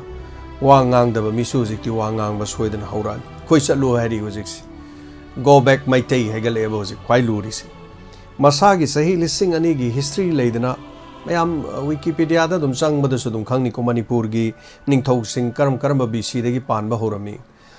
ꯅꯣꯡꯗꯥ ꯂꯥꯏꯔꯦꯟ ꯄꯥꯈꯪꯕꯒꯤ ꯃꯊꯪꯗꯒꯤ ꯍꯦꯛ ꯄꯥꯜꯂꯛꯄꯗꯨꯗꯒꯤꯅ 154ꯗꯒꯤꯅ 264 CE ꯍꯥꯏꯕ ꯇꯥꯏ ꯈꯨꯌꯣꯏ ꯇꯣꯝꯄꯣꯛꯇꯒꯤ ꯍꯧꯔꯒ ꯃꯊꯪꯗ ꯇꯥꯎꯊꯤꯡꯃꯥꯡ ꯂꯥꯛꯈꯤꯕ ꯑꯗꯨ ꯁꯨꯃꯥꯏꯅ ꯁꯨꯝ BC ꯃꯌꯥꯝ CE ꯂꯥꯛꯑꯦ ꯃꯊꯪ ꯂꯥꯛꯄꯗꯨꯅ ꯃꯃꯩ ꯊꯪꯗ ꯑꯩꯈꯣꯏꯒꯤ ꯒꯝꯚꯤꯔ ꯁꯤꯡ ꯄꯥꯜꯂꯛꯄ ꯃꯇꯝ ꯆꯤꯡꯂꯦꯟ ꯅꯣꯡꯗꯦꯟ ꯈꯣꯝꯕꯥꯒ ꯍꯥꯏꯅꯕ 1825 ꯑꯗꯨꯒ 1834 ꯁ꯭ꯋꯥꯏ ꯃꯄꯥꯁꯤꯗꯒꯤ ꯍꯥꯏꯅꯔꯒꯁꯨ ꯍꯥꯏꯇꯥꯔꯦ ꯑꯩꯈꯣꯏꯒꯤ ꯑꯦꯡꯒ꯭ꯂꯣ ꯕ꯭ꯔꯃꯤꯁ ꯋꯥꯔ ꯊꯣꯛꯈꯤꯕ ꯍꯥꯏꯕ ꯇꯥꯏ ꯆꯍꯤ ꯇꯥꯡꯀꯛ ꯂꯩꯗꯅ ꯃꯐꯝꯁꯤ ꯂꯩꯔꯕꯁꯦ ꯑꯩꯈꯣꯏ ꯍꯧꯖꯤꯛ ꯊꯣꯛꯈ꯭ꯔꯣ ꯍꯥꯏꯕꯒꯤ ꯋꯥꯐꯝ ꯂꯩ ꯑꯗꯣꯝ ꯀꯔꯤ ꯍꯥꯏꯕꯤꯅꯤꯡꯒꯦ ꯍꯧꯖꯤꯛ ꯁꯤ ꯐꯤꯕꯝꯁꯦ ꯑꯗꯨꯅ ꯄꯥꯜꯂꯝꯃꯤꯕꯁꯤꯡ ꯃꯊꯪꯒꯤ ꯅꯤꯡꯊꯧꯁꯤꯡꯒꯤ ꯃꯔꯛꯁꯤꯗ ꯍꯥꯏꯕ ꯇꯥꯔꯦ ꯌꯥꯝꯈ꯭ꯔꯕ ꯅꯤꯡꯊꯧꯁꯤꯡ ꯄꯥꯟꯗꯅ ꯍꯤꯁꯇ꯭ꯔꯤ ꯂꯩꯔꯤꯕꯁꯤꯗ ꯃꯌꯥꯝꯅ ꯍꯪꯕ ꯌꯥꯎꯋꯦ ꯑꯗꯨꯔꯗꯤ ꯑꯁꯣꯝꯒꯤ ꯀꯥꯡꯂꯨꯞꯇꯨꯒꯤ ꯃꯈꯣꯏꯒꯤ ꯑꯩꯈꯣꯏꯅ ꯄꯥꯜꯂꯤ ꯃꯇꯝꯗ ꯃꯣꯏ ꯅꯤꯡꯊꯧꯒꯤ ꯂꯤꯁ ꯑꯝꯇ ꯌꯦꯡꯒꯦ ꯍꯥꯏꯅ ꯑꯃꯕꯨ ꯑꯣꯏꯔꯦ ꯑꯩꯈꯣꯏ ꯃꯗꯨ ꯑꯃ ꯍꯨꯟꯅꯕꯒꯤ ꯑꯃ ꯉꯥꯡꯅꯕꯒꯤ ꯃꯇꯝ ꯅꯠꯇ꯭ꯔꯦ ꯄꯨꯝꯅꯃꯛꯁꯤꯡ ꯑꯁꯤ ꯀꯔꯤꯅꯣ ꯍꯧꯖꯤꯛ ꯇꯧꯒꯗꯧꯔꯤꯁꯤ ꯀꯅꯥꯒꯤ ꯋꯥꯅꯣ ꯌꯦꯡꯒꯗꯧꯔꯤꯁꯦ ꯑꯗꯨꯅ ꯑꯣꯖꯥ ꯒꯤꯜꯕꯔꯠꯅ ꯇꯥꯛꯄꯤꯔꯤ ꯊꯥꯒꯠꯆꯔꯤ ꯁꯨꯃꯟꯇ ꯎꯁꯝ ꯈꯨꯁꯦꯝ ꯂꯥꯏꯞ ꯌꯥꯗꯦꯅ ꯇꯥꯛꯄꯤꯔꯛꯄ ꯍꯣꯏ ꯏꯟꯇꯔꯅꯦꯠ ꯑꯃꯨꯛꯇꯪ ꯇꯠꯂꯨꯕꯗꯨꯅ ꯈꯨꯁꯦꯝ ꯂꯥꯏꯞ ꯌꯥꯗꯕ ꯁꯣꯏꯗꯅ ꯑꯣꯏꯒꯅꯤ ꯑꯗꯨꯒ ꯈꯨꯁꯦꯝ ꯂꯥꯏꯞ ꯍꯧꯖꯤꯛ ꯑꯃꯨꯛ ꯌꯥꯔꯦ ꯈꯨꯁꯦꯝ ꯂꯥꯏꯞ ꯍꯥꯏꯕꯤꯔꯛꯄꯒꯤꯗꯃꯛꯇ ꯊꯥꯒꯠꯆꯔꯤ ꯑꯗꯨꯒ ꯀꯣꯜ ꯂꯥꯛꯄꯤꯁꯦ ꯑꯔꯣꯏꯕ ꯀꯣꯜ ꯑꯣꯏꯔꯕꯁꯨ ꯊꯧꯔꯝꯁꯤꯗ ꯃꯤꯑꯣꯏ ꯑꯃ ꯑꯣꯔ ꯑꯅꯤ ꯀꯣꯜ ꯑꯃꯇꯪ ꯂꯥꯛꯄꯤꯔꯒ ꯑꯗꯣꯝꯒꯤ ꯑꯅꯤꯡꯕꯁꯨ ꯐꯣꯡꯗꯣꯛꯄꯤꯌꯨ ꯑꯩꯈꯣꯏ ꯀꯅꯥꯒꯨꯝꯕ ꯑꯝꯇ ꯆꯩꯒꯨꯝꯁꯤ ꯍꯧꯖꯤꯛ ꯊꯣꯛꯂꯤꯕ ꯊꯧꯗꯣꯛ ꯋꯥꯊꯣꯛꯁꯤꯗ ꯀꯔꯤ ꯇꯧꯁꯤꯒꯦ ꯑꯩꯈꯣꯏ ꯀꯔꯤ ꯈꯣꯡꯊꯥꯡ ꯊꯥꯡꯁꯤꯒꯦꯗꯤ ꯑꯗꯣꯝꯅ ꯍꯥꯏꯗꯣꯛꯇ꯭ꯔꯁꯨ ꯑꯗꯣꯝꯅ ꯐꯤꯔꯦꯞ ꯑꯃꯗꯤ ꯂꯦꯞꯄꯒꯤ ꯃꯇꯝ ꯑꯣꯏꯔꯦ ꯑꯗꯨꯅ ꯑꯃꯨꯛꯀꯁꯨ ꯍꯥꯏꯖꯔꯤ ꯁꯟꯗꯣꯛꯆꯔꯤꯕ ꯊꯧꯔꯝ ꯑꯁꯤꯗꯒꯤ ꯑꯗꯣꯝꯅ ꯄꯥꯝꯕ ꯖꯒꯥꯁꯤꯡ ꯑꯗꯨꯝ ꯁꯤꯅ ꯐꯖꯩ ꯈꯟꯕꯗꯣ ꯑꯗꯣꯝꯒꯤ ꯐꯦꯁꯕꯨꯛ ꯄꯦꯖꯇ ꯊꯥꯒꯠꯂꯣ ꯑꯩꯈꯣꯏꯒꯤ ꯃꯥꯏꯀꯩꯗꯒꯤ ꯀꯣꯄꯤꯔꯥꯏꯠ ꯀ꯭ꯂꯦꯝ ꯀꯔꯤꯃꯠꯇ ꯇꯧꯖꯔꯣꯏ ꯇꯧꯔꯛꯑꯕꯁꯨ ꯑꯩꯈꯣꯏꯗ ꯑꯗꯨꯝ ꯇꯥꯛꯄꯤꯔꯣ ꯑꯩꯈꯣꯏ ꯑꯗꯨꯝ ꯂꯧꯊꯣꯛꯆꯒꯦ ꯍꯜꯂꯣ ꯃꯤꯡꯒ ꯂꯩꯐꯝꯒ ꯇꯥꯛꯄꯤꯁꯤ ꯐꯣꯟ ꯇꯧꯖꯔꯒ ꯑꯩ ꯀꯋꯥ ꯁꯣꯔꯣꯛ ꯍꯥꯏꯕ ꯂꯩꯀꯥꯏꯗꯒꯤ ꯄ꯭ꯔꯦꯝꯖꯤꯠ ꯇꯔꯥꯝ ꯅꯣꯛꯆꯔꯤ ꯄ꯭ꯔꯦꯝꯖꯤꯠ ꯀꯔꯤ ꯊꯝꯕꯤꯅꯤꯡꯉꯤ ꯀꯔꯤ ꯋꯥꯐꯝ ꯍꯥꯏꯕꯤꯅꯤꯡꯉꯤ ꯑꯩꯁꯦ ꯈꯔ ꯃꯇꯝ ꯈꯔꯃꯨꯛ ꯄꯨꯛꯅꯤꯡ ꯋꯥꯔꯝꯁꯦ ꯁꯨꯝ ꯇꯥꯕ ꯑꯣꯏꯅ ꯑꯣꯏꯖꯔꯝꯕꯅꯦ ꯑꯗꯨ ꯉꯁꯤꯁꯦ ꯌꯥꯝꯅ ꯉꯁꯤ ꯇꯧꯅꯤꯡꯕ ꯑꯃ ꯏꯁꯥꯗ ꯐꯥꯎꯅ ꯁꯨꯝ ꯇꯧꯖꯔꯛꯄꯅꯦ ꯌꯥꯝ ꯅꯨꯡꯉꯥꯏꯖꯩ ꯑꯣꯖꯥ ꯄ꯭ꯔꯦꯝꯖꯤꯠ ꯑꯃ ꯑꯅꯤ ꯈꯛꯇ ꯊꯝꯖꯒꯦ ꯍꯥꯏꯕꯤꯌꯨ ꯁꯥꯔ ꯑꯩꯈꯣꯏ ꯁꯦꯡꯅ ꯍꯥꯏꯔꯕꯗ ꯃꯅꯤꯄꯨꯔ ꯒꯣꯔꯃꯦꯟ ꯑꯃꯁꯨꯡ ꯏꯟꯗꯤꯌꯥ ꯒꯣꯔꯃꯦꯟꯅ ꯃꯅꯤꯄꯨꯔꯒꯤ ꯁꯛꯐꯝꯁꯦ ꯀꯔꯤꯒꯨꯝꯕ ꯃꯆꯦꯠ ꯑꯃꯇ ꯀꯥꯏꯍꯜꯂꯣꯏꯅꯗꯤ ꯍꯥꯏꯕꯤꯔꯦꯕ ꯃꯁꯤ ꯑꯩꯈꯣꯏ ꯀꯥꯏꯍꯟꯗꯕꯁꯨ ꯑꯣꯏꯕꯤꯁꯅꯨ ꯀꯥꯏꯁꯨ ꯀꯥꯏꯍꯟꯅꯤꯡꯗꯦꯕ ꯁꯤꯗꯩꯗ ꯑꯩꯅ ꯍꯪꯖꯅꯤꯡꯕ ꯋꯥꯍꯪ ꯑꯃꯈꯛꯇꯪꯗꯤ ꯍꯥꯏꯔꯤꯕ ꯃꯈꯣꯏꯅ ꯍꯥꯏꯔꯤꯕꯁꯦ ꯆꯤꯟ ꯈꯛꯇꯪ ꯍꯥꯏꯔꯤꯕ ꯃꯁꯤꯒꯤ ꯀꯥꯏꯍꯜꯂꯣ ꯍꯥꯏꯕꯒꯤ ꯇ꯭ꯔꯨꯞ ꯍꯥꯏꯕꯗꯤ ꯆꯦ ꯑꯣꯏꯅ ꯏꯔꯒ ꯃꯣꯏꯅ ꯄꯤꯕꯤꯔꯕ꯭ꯔꯥ ꯁꯤꯅꯤ ꯏꯟꯗꯤꯌꯥ ꯒꯣꯔꯃꯦꯟꯅ ꯑꯩꯅ ꯁꯨꯝ ꯑꯩꯒꯤ ꯈꯪꯖꯅꯤꯡꯕ ꯋꯥꯍꯪꯅꯤꯀꯣ ꯑꯅꯤꯁꯨꯕꯗ ꯍꯧꯖꯤꯛ ꯀꯨꯀꯤꯁꯤꯡꯅ ꯒꯣ ꯕꯦꯛ ꯃꯩꯇꯩꯕꯨꯛ ꯇꯥꯜꯂꯛꯏꯕ ꯑꯗꯨ ꯇꯥꯔꯒꯗꯤ ꯃꯈꯣꯏꯅ ꯑꯩꯈꯣꯏ ꯃꯅꯤꯄꯨꯔ ꯒꯣꯔꯃꯦꯟꯁꯦ ꯑꯩꯈꯣꯏ ꯃꯅꯤꯄꯨꯔ ꯏꯃꯥ ꯂꯩꯕꯥꯛꯁꯦ ꯃꯩꯇꯩ ꯄꯥꯛꯁꯦ ꯀꯥꯏꯍꯜꯂꯣꯏꯁꯨ ꯍꯥꯏꯔꯦ ꯑꯗꯨꯒ ꯇꯧꯔꯤꯕ ꯑꯇꯣꯞꯄ ꯒ꯭ꯔꯨꯞ ꯀꯨꯀꯤꯁꯤꯡꯅ ꯑꯩꯈꯣꯏꯕꯨ ꯆꯠꯂꯨꯕꯨꯛ ꯇꯥꯜꯂꯛꯏꯕꯁꯦ ꯁꯤ ꯃꯅꯨꯡꯗ ꯀꯔꯝꯕ ꯑꯦꯖꯦꯟꯇꯥ ꯂꯩꯕꯅꯅꯣ ꯁꯤꯅꯤ ꯑꯩꯅ ꯍꯪꯖꯅꯤꯡꯉꯤꯅ ꯃꯣꯏꯅ ꯑꯗꯨꯛ ꯌꯥꯝꯅ ꯐꯣꯡꯅ ꯉꯥꯡꯕ ꯉꯝꯃꯛꯏꯁꯤꯅꯗꯤ ꯑꯗꯨꯒ ꯁꯤꯒꯤ ꯃꯔꯛꯁꯤꯗ ꯑꯩꯈꯣꯏꯒꯤ ꯇꯝꯄꯥꯛꯀꯤ ꯂꯩꯔꯤꯕ ꯑꯦꯔꯤꯌꯥ ꯑꯩꯈꯣꯏ ꯈꯔ ꯈꯛꯇꯪ ꯑꯩꯈꯣꯏ ꯁꯥꯟꯇꯤ ꯑꯣꯏꯔꯒ ꯂꯩꯕꯒꯨꯝ ꯑꯣꯏ ꯁꯨꯝ ꯆꯨꯝꯅ ꯍꯥꯏꯔꯒ ꯑꯩꯈꯣꯏ ꯁꯤꯡꯖꯃꯩ ꯑꯦꯔꯤꯌꯥꯁꯨ ꯍꯧꯖꯤꯛ ꯁꯥꯟꯇꯤ ꯑꯣꯏ ꯑꯗꯨ ꯁꯤꯁꯤꯅ ꯑꯩꯈꯣꯏ ꯃꯅꯤꯄꯨꯔꯒꯤ ꯑꯣꯏꯅ ꯁꯥꯟꯇꯤ ꯑꯣꯏꯅ ꯂꯩꯔꯦ ꯍꯥꯏꯕ ꯌꯥꯒꯗ꯭ꯔꯥ ꯁꯤꯅꯤ ꯑꯩꯅ ꯍꯪꯖꯅꯤꯡꯉꯤ ꯗꯨꯅꯤꯌꯥꯗ ꯂꯩꯔꯤꯕ ꯃꯐꯝ ꯈꯨꯗꯤꯡꯃꯛꯁꯦ ꯍꯧꯖꯤꯛ ꯃꯆꯥ ꯃꯁꯨ ꯀꯝꯗꯧꯔꯝꯒꯅꯤ ꯑꯩꯈꯣꯏꯅ ꯇꯝꯄꯥꯛꯇ ꯂꯩꯕ ꯑꯩꯈꯣꯏꯅ ꯑꯁꯨꯛ ꯌꯥꯝꯅ ꯑꯩꯈꯣꯏꯕꯨ ꯋꯥꯔꯁꯤꯅꯗꯤ ꯃꯣꯏꯗꯤ ꯀꯔꯤ ꯑꯣꯏꯔꯝꯒꯗꯒꯦꯕ ꯁꯤꯁꯤ ꯃꯣꯏꯅ ꯈꯜꯂꯤ ꯑꯩꯈꯣꯏ ꯃꯅꯤꯄꯨꯔ ꯒꯣꯔꯃꯦꯟꯅ ꯑꯩ ꯃꯈꯣꯏ ꯒꯣꯔꯃꯦꯟꯇ ꯇꯥꯏꯅꯕꯁꯨ ꯅꯠꯇꯦ ꯇꯥꯏꯅꯐꯝꯁꯨ ꯊꯣꯛꯑꯦ ꯃꯣꯏꯅ ꯃꯄꯤ ꯃꯄꯥꯗꯨ ꯑꯣꯏꯕꯅꯤ나 ꯇꯨꯃꯤꯟꯅ ꯂꯩꯕꯤꯔꯤꯕꯒꯤ ꯃꯔꯝꯁꯤꯅ ꯀꯔꯤꯅꯣ ꯃꯣꯏ ꯃꯁꯦꯟ ꯈꯛꯇꯪꯈꯛ ꯈꯪꯖꯟꯅꯔꯒ ꯄ꯭ꯔꯖꯥ ꯑꯩꯈꯣꯏꯗ ꯑꯣꯏꯅ ꯁꯨꯝ ꯑꯋꯥꯕ ꯄꯤꯔꯤꯁꯤꯒꯤ ꯃꯔꯝꯁꯤꯅ ꯀꯔꯤꯒꯤꯅꯣ ꯑꯗꯨꯒ ꯑꯩꯅ ꯑꯃꯈꯛꯀ ꯍꯥꯏꯖꯅꯤꯡꯕꯅ ꯑꯩꯈꯣꯏꯒꯤ ꯁꯝ ꯆꯨꯔꯆꯥꯟꯄꯨꯔ ꯇꯨ ꯃꯤꯖꯣꯔꯥꯝ ꯑꯩꯈꯣꯏ ꯍꯣꯂꯤꯀꯣꯞꯇꯔ ꯁꯥꯔꯚꯤꯁ ꯇꯧꯈ꯭ꯔꯦꯕ ꯑꯗꯣ ꯑꯩꯈꯣꯏ ꯁꯤꯗꯁꯨ ꯃꯔꯛ ꯃꯔꯛꯇ ꯑꯗꯨꯝ ꯄꯥꯏꯕ ꯎꯏ ꯑꯗꯣ ꯃꯁꯤꯗ ꯑꯩꯅ ꯍꯥꯏꯖꯅꯤꯡꯕꯗꯤ ꯃꯣꯏꯅ ꯁꯥꯔꯚꯤꯁ ꯇꯧꯔꯤꯕ ꯄꯦꯁꯦꯟꯖꯔ ꯄꯨꯔꯤꯕ ꯀꯔꯤ ꯁꯄ꯭ꯂꯥꯏ ꯇꯧꯔꯤꯁꯦ ꯃꯅꯤꯄꯨꯔ ꯒꯣꯔꯃꯦꯟ ꯑꯃꯁꯨꯡ ꯏꯟꯗꯤꯌꯥ ꯒꯣꯔꯃꯦꯟꯅ ꯌꯦꯡꯁꯤꯟꯐꯝ ꯊꯣꯛꯇꯕ꯭ꯔꯥ ꯁꯤꯅꯤ ꯃꯈꯣꯏꯅ ꯑꯁꯨꯛ ꯌꯥꯝꯅ ꯍꯧꯖꯤꯛ ꯍꯥꯟꯅ ꯅꯣꯡꯃꯩꯗꯩ ꯅꯠꯇ꯭ꯔꯒ ꯕꯣꯝ ꯇꯣꯞꯄꯥꯎ ꯌꯥꯎꯅ ꯀꯥꯞꯊꯔꯛꯏꯁꯤꯅꯗꯤ ꯇꯁꯦꯡꯅ ꯍꯥꯏꯔꯒꯗꯤ ꯃꯣꯏ ꯈꯨꯠꯂꯥꯏ ꯁꯄ꯭ꯂꯥꯏ ꯇꯧꯕ꯭ꯔꯥ ꯑꯩꯒꯤ ꯃꯣꯅꯤꯀꯣ ꯁꯥꯔꯁꯤ ꯑꯩꯅ ꯄꯤꯖꯕꯁꯦ ꯃꯁꯤꯅ ꯑꯣꯏ ꯍꯥꯏꯕ ꯉꯝꯕ ꯅꯠꯇꯦ ꯁꯨꯝ ꯆꯤꯡꯅꯕꯗꯨꯅꯤꯅ ꯍꯥꯏꯖꯩꯁꯦ ꯃꯥꯅꯦ ꯆꯤꯡꯅꯕ ꯑꯗꯨꯒꯨꯝꯕ ꯄꯤꯕ ꯂꯩꯔꯕ꯭ꯔꯥ ꯁꯄ꯭ꯂꯥꯏ ꯇꯧꯕ ꯂꯩꯔꯖꯥꯠꯂ ꯃꯔꯝꯗꯤ ꯅꯣꯡꯃꯩ ꯃꯔꯨꯗ ꯎ ꯋꯥꯗ ꯄꯥꯟꯕꯗꯤ ꯅꯠꯇꯦꯕ ꯂꯥꯛꯁꯜꯂꯛꯏꯕꯁꯤꯡ ꯑꯩꯈꯣꯏꯒꯤ ꯃꯩꯇꯩꯒꯤꯁꯨ ꯈꯨꯟ ꯉꯥꯛꯆꯕ ꯁꯤ ꯈꯔ ꯗꯤꯐꯦꯟꯁ ꯇꯧꯕ ꯈꯔꯐꯥꯎꯗ ꯑꯩꯈꯣꯏꯒꯤ ꯃꯔꯨ ꯂꯩꯇꯅ ꯑꯩꯈꯣꯏ ꯆꯦꯟꯅꯔꯤꯕ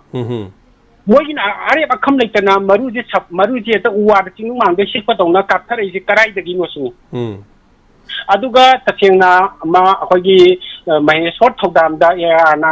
FIR ꯄꯥꯜꯂꯒ ꯃꯣꯏꯒꯤ ꯀꯩꯅꯣ ꯇꯧꯋꯦ ꯍꯥꯏꯕꯁꯨ ꯌꯥꯖꯅꯤꯡꯗꯦ ꯇꯁꯦꯡꯅ ꯑꯦꯑꯥꯔꯅ ꯀꯨꯀꯤꯁꯤꯡꯒꯤ ꯁꯄꯣꯔꯠ ꯇꯧꯋꯦ ꯍꯥꯏꯕꯁꯤꯃꯗꯤ ꯑꯦꯅꯤ ꯃꯤꯄꯨꯝ ꯈꯨꯗꯤꯡꯒꯤ ꯚꯤꯗꯤꯑꯣ ꯏꯁꯀꯤꯞ ꯑꯦꯅꯤ ꯇ꯭ꯔꯨꯞ ꯈꯨꯗꯤꯡꯃꯛ ꯂꯣꯏ ꯂꯩꯒꯅꯤ ꯃꯁꯤꯃꯗꯤ ꯑꯩꯈꯣꯏꯁꯨ ꯌꯥꯖꯅꯤꯡꯗꯦ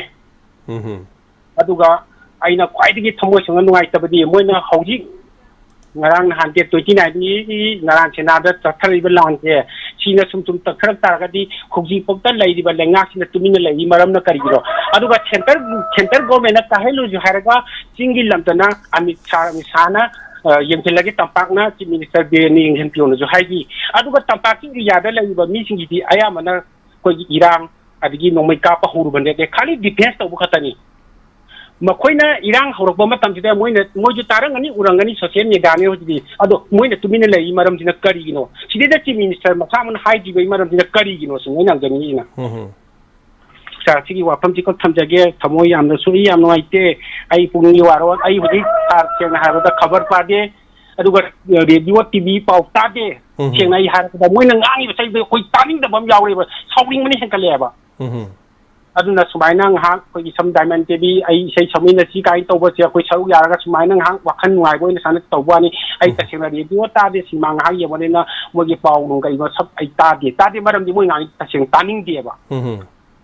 ꯇꯥꯅꯤꯡꯗꯦ ꯍꯥꯏꯕ ꯁꯦꯡꯅ ꯇꯥꯅꯤꯡꯗꯦ ꯁꯥꯔ ꯇꯥꯅꯤꯡꯗꯦ ꯍꯥꯏꯗꯤ ꯇꯁꯦꯡꯅ ꯂꯣꯏ ꯑꯩꯒꯤ ꯋꯥꯅꯤ ꯃꯤ ꯑꯇꯣꯞꯄ ꯈꯪꯗꯦ ꯇꯥꯅꯤꯡꯗꯦ ꯂꯣꯏ ꯇꯥꯁꯨ ꯇꯥꯗꯦ ꯑꯗꯨꯅ ꯁꯥꯔ ꯃꯁꯤ ꯑꯩꯈꯣꯏ ꯇꯁꯦꯡꯅ ꯍꯥꯏꯔꯒꯗ ꯃꯈꯣꯏꯅ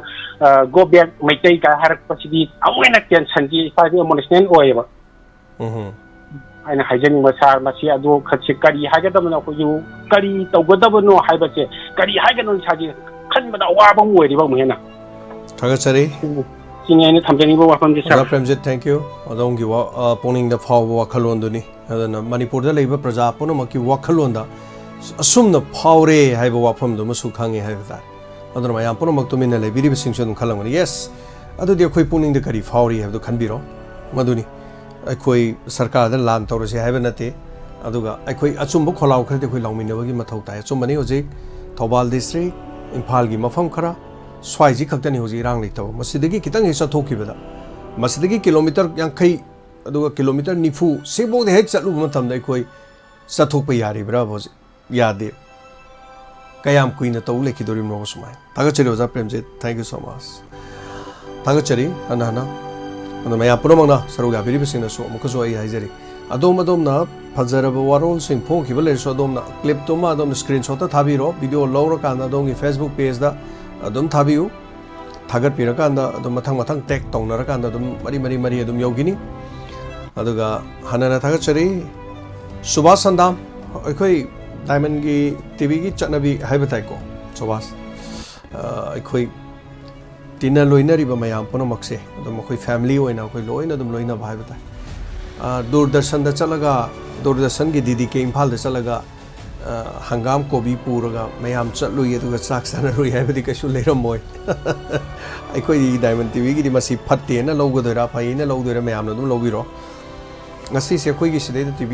gi program se ba dum tabiba haiba dai koi komla khong dagi bomsa namalei nungsirabe naw se dum mai gi mamanaba kharaga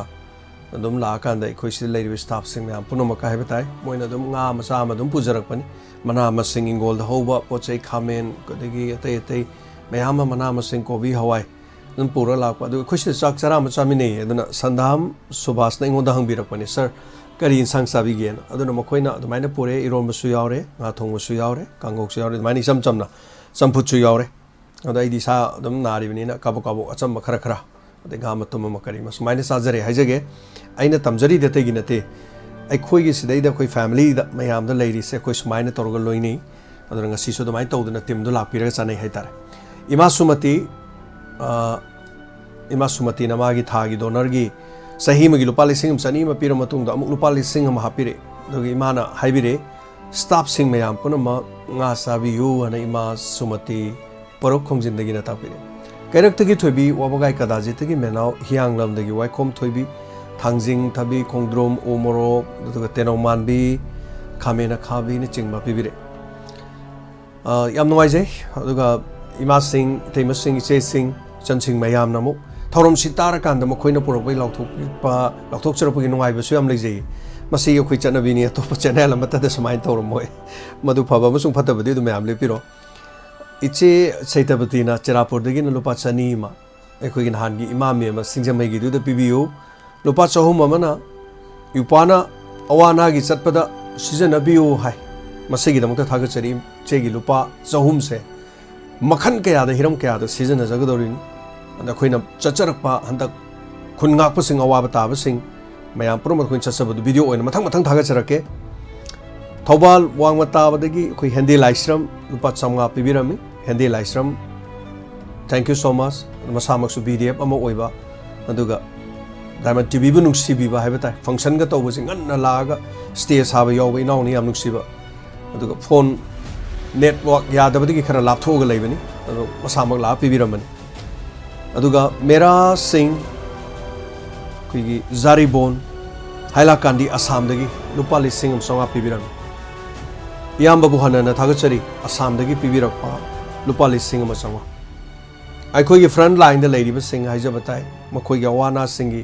pull-up तोरपदा हाइबताई लुपा चाम खक्तंग चनी खक्तंग अखोइना पिरुबदि नुंगाइत्रे पुनसिलगा तासिलका मफम मम खंगना अखोइना मथंगी सोइदना चटपदा इयामगी लुपा लिंग चौगा से यौहनजगे हाइबा वाफम सिसु थमजरी अदुगा एखोइ मयामगी चे हाइबा तारे मैडम नंदिनी नुसिरबा एखोइगी हेक स्टूडियो सागरपदा फावद मसान लुपा ला अनि मुहेना तेंग पांगबिग्रबा अदुगा सीआरपीएफ ओइना दिल्ली दा लेरमदगी हौजिन अमु मणिपुर दा मुक्तादन लेबा अखोइ चे से सिना डायमंड गी हौजिक हाइबा तारे एखोइगी यूट्यूब न चलाइबनिना याम वाबा दुगुमा तंजाम ओइरंगनी अदो लुपा लिंग तरा पीबिरे मसीगिदमुक्तसु madam Nandini thank you so much अदुगा थागचरी सिगिदमुक हाइबताई पैसा याउद्रदि पुनमक सिंग हाइबतारे कोजु स्टाफ लेरिबो खोलिबो मयाम ददि सलाइरिबो मई इंटरनेट पुनमक सिंग से पैसा याउद्रदि याबनति अदिचे लुपा मैडम नंदिनी लुपा लिंग तरा पांबिरे मसीगिदमुक थागचरी मयाम पुनमक सुइचेगिदमुक इमोजी अमाउंट खुबा खुबिसे अदुगा लुपा तरा दोरसु कुंदोरसु मयाम मतेंग पांबिरकलिबा अवानागिदमुक पांबिरकलिबा सिंगिदमुक खुबा खुबिसे USA दगी पांबिरप लुपा लाख अमा लिंग 13 समथिंग लेजरे ऑस्ट्रेलिया की पांगप गवर्नमेंट मणिपुर फेडरेशन पांगप लुपा लिसिंग कुंथ्रा हेने अखोइद लेजरी मसी खत नतना नॉर्थ कोरिया की पांगप पैसा खरा मचित मचित लेजरी मसी मयाम पुनमक्सिंग से अवानागी मफमसिंग अखोइ चचगे मयामना वीडियो येंबदा अतोप्पा इन्फ्लुएंसर फेसबुक पेज अतै अतै दि येंबदा यामना तै चादबा यावरा दि मखोइगी एड्रेस कुंबा अदुगा सिगुम मयाम से अखोइद तुमिन अखोइ इनबॉक्स ता थाबिरो अखोइ मखोइगी मफमदुदु चलगा नोंमतंग ओरबसु पुंखाय मतंग ओरबसु मखोइगी मिलु पिरांगदो तैथोकप ngambra haibadu अखोइ येमिनस अखोइ पुनमक अमतोइना पुनसिनबगी मतमनि अखोइ अमन अमबु हुनबगी मतम नते अखोइना अमन अमबु इकाय खुमनदना अमन अमबु हुनरिगै मतमदा मी ngasidi खुदों चाबल लौखिदुना युमदांगना कैनाबा हाइबै पाइपुगी वारोलदो ngasi mayak seng tarakliba sing asidagi ngakthoknanaba अखोइना ngasi होनहौद्रबदि अखोइ सोइदना पुरुप असे मालेमदगी मुटखिबा फावै so thank you so much ngasi gidamte matang asida poling warol losinjare पुनमपु जेम्स हाइग्रजमना मुखहना खुरुमजरी लोइना ngarang khaktung Genimix ki release tawba yaifari haiba isai si soidana midiyeng tabi खुरुमजरी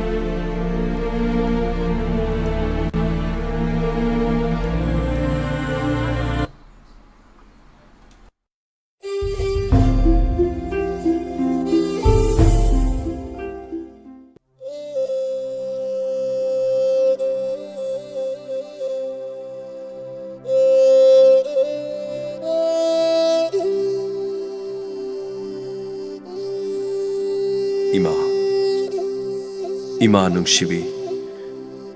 नतंबाक्तन चाविना पोक्सबा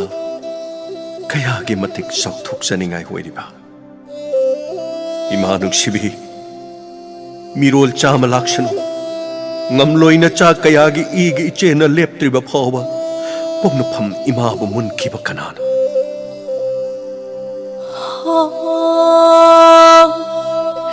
pari nungshiba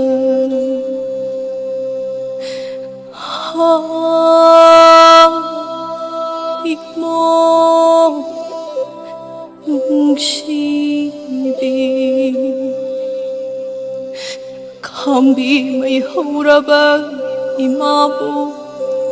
may kanbaday chagi yai binathawai mga magtab manglabarani chagi ima ki pari imong câu gini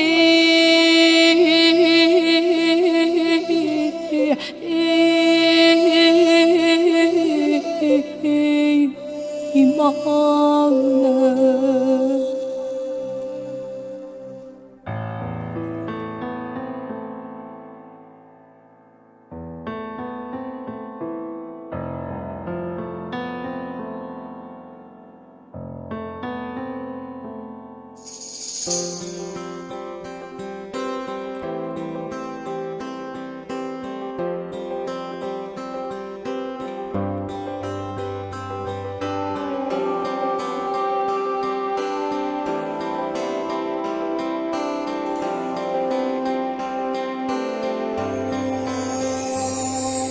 Pale mama ki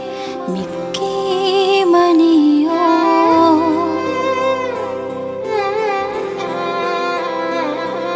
Pale mama ki Mickey maniyo ayuke na koro ahingi na thaja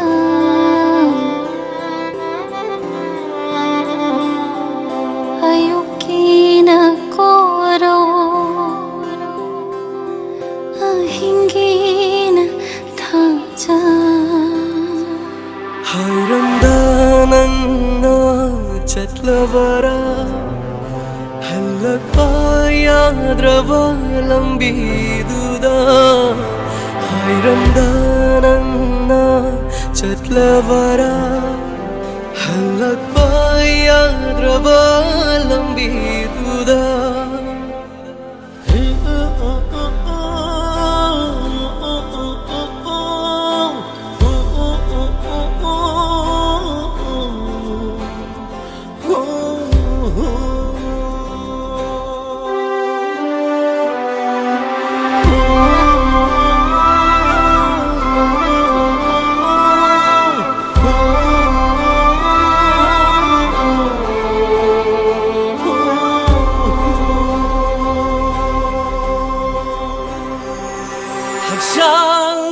kanaagi thawai oiba nangbu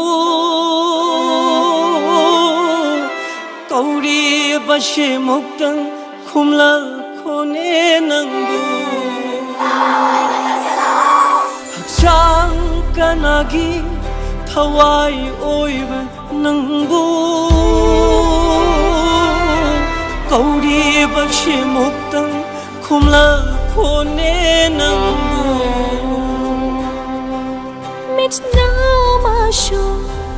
Mit now mashu pira itchinnairi Thamoi masarai krak chatle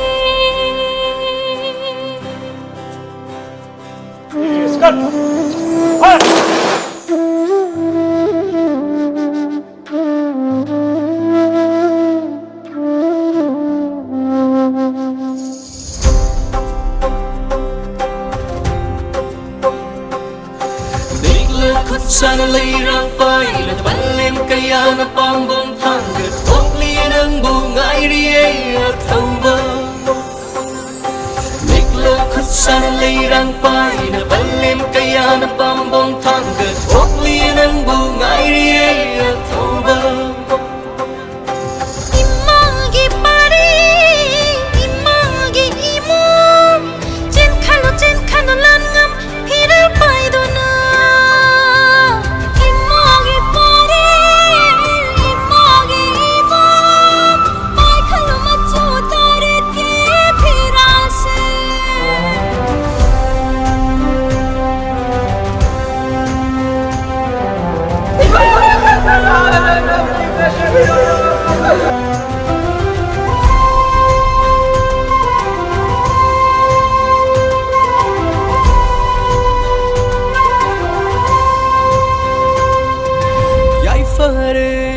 Fare kang lay imana yai fare mai trabat na yai fare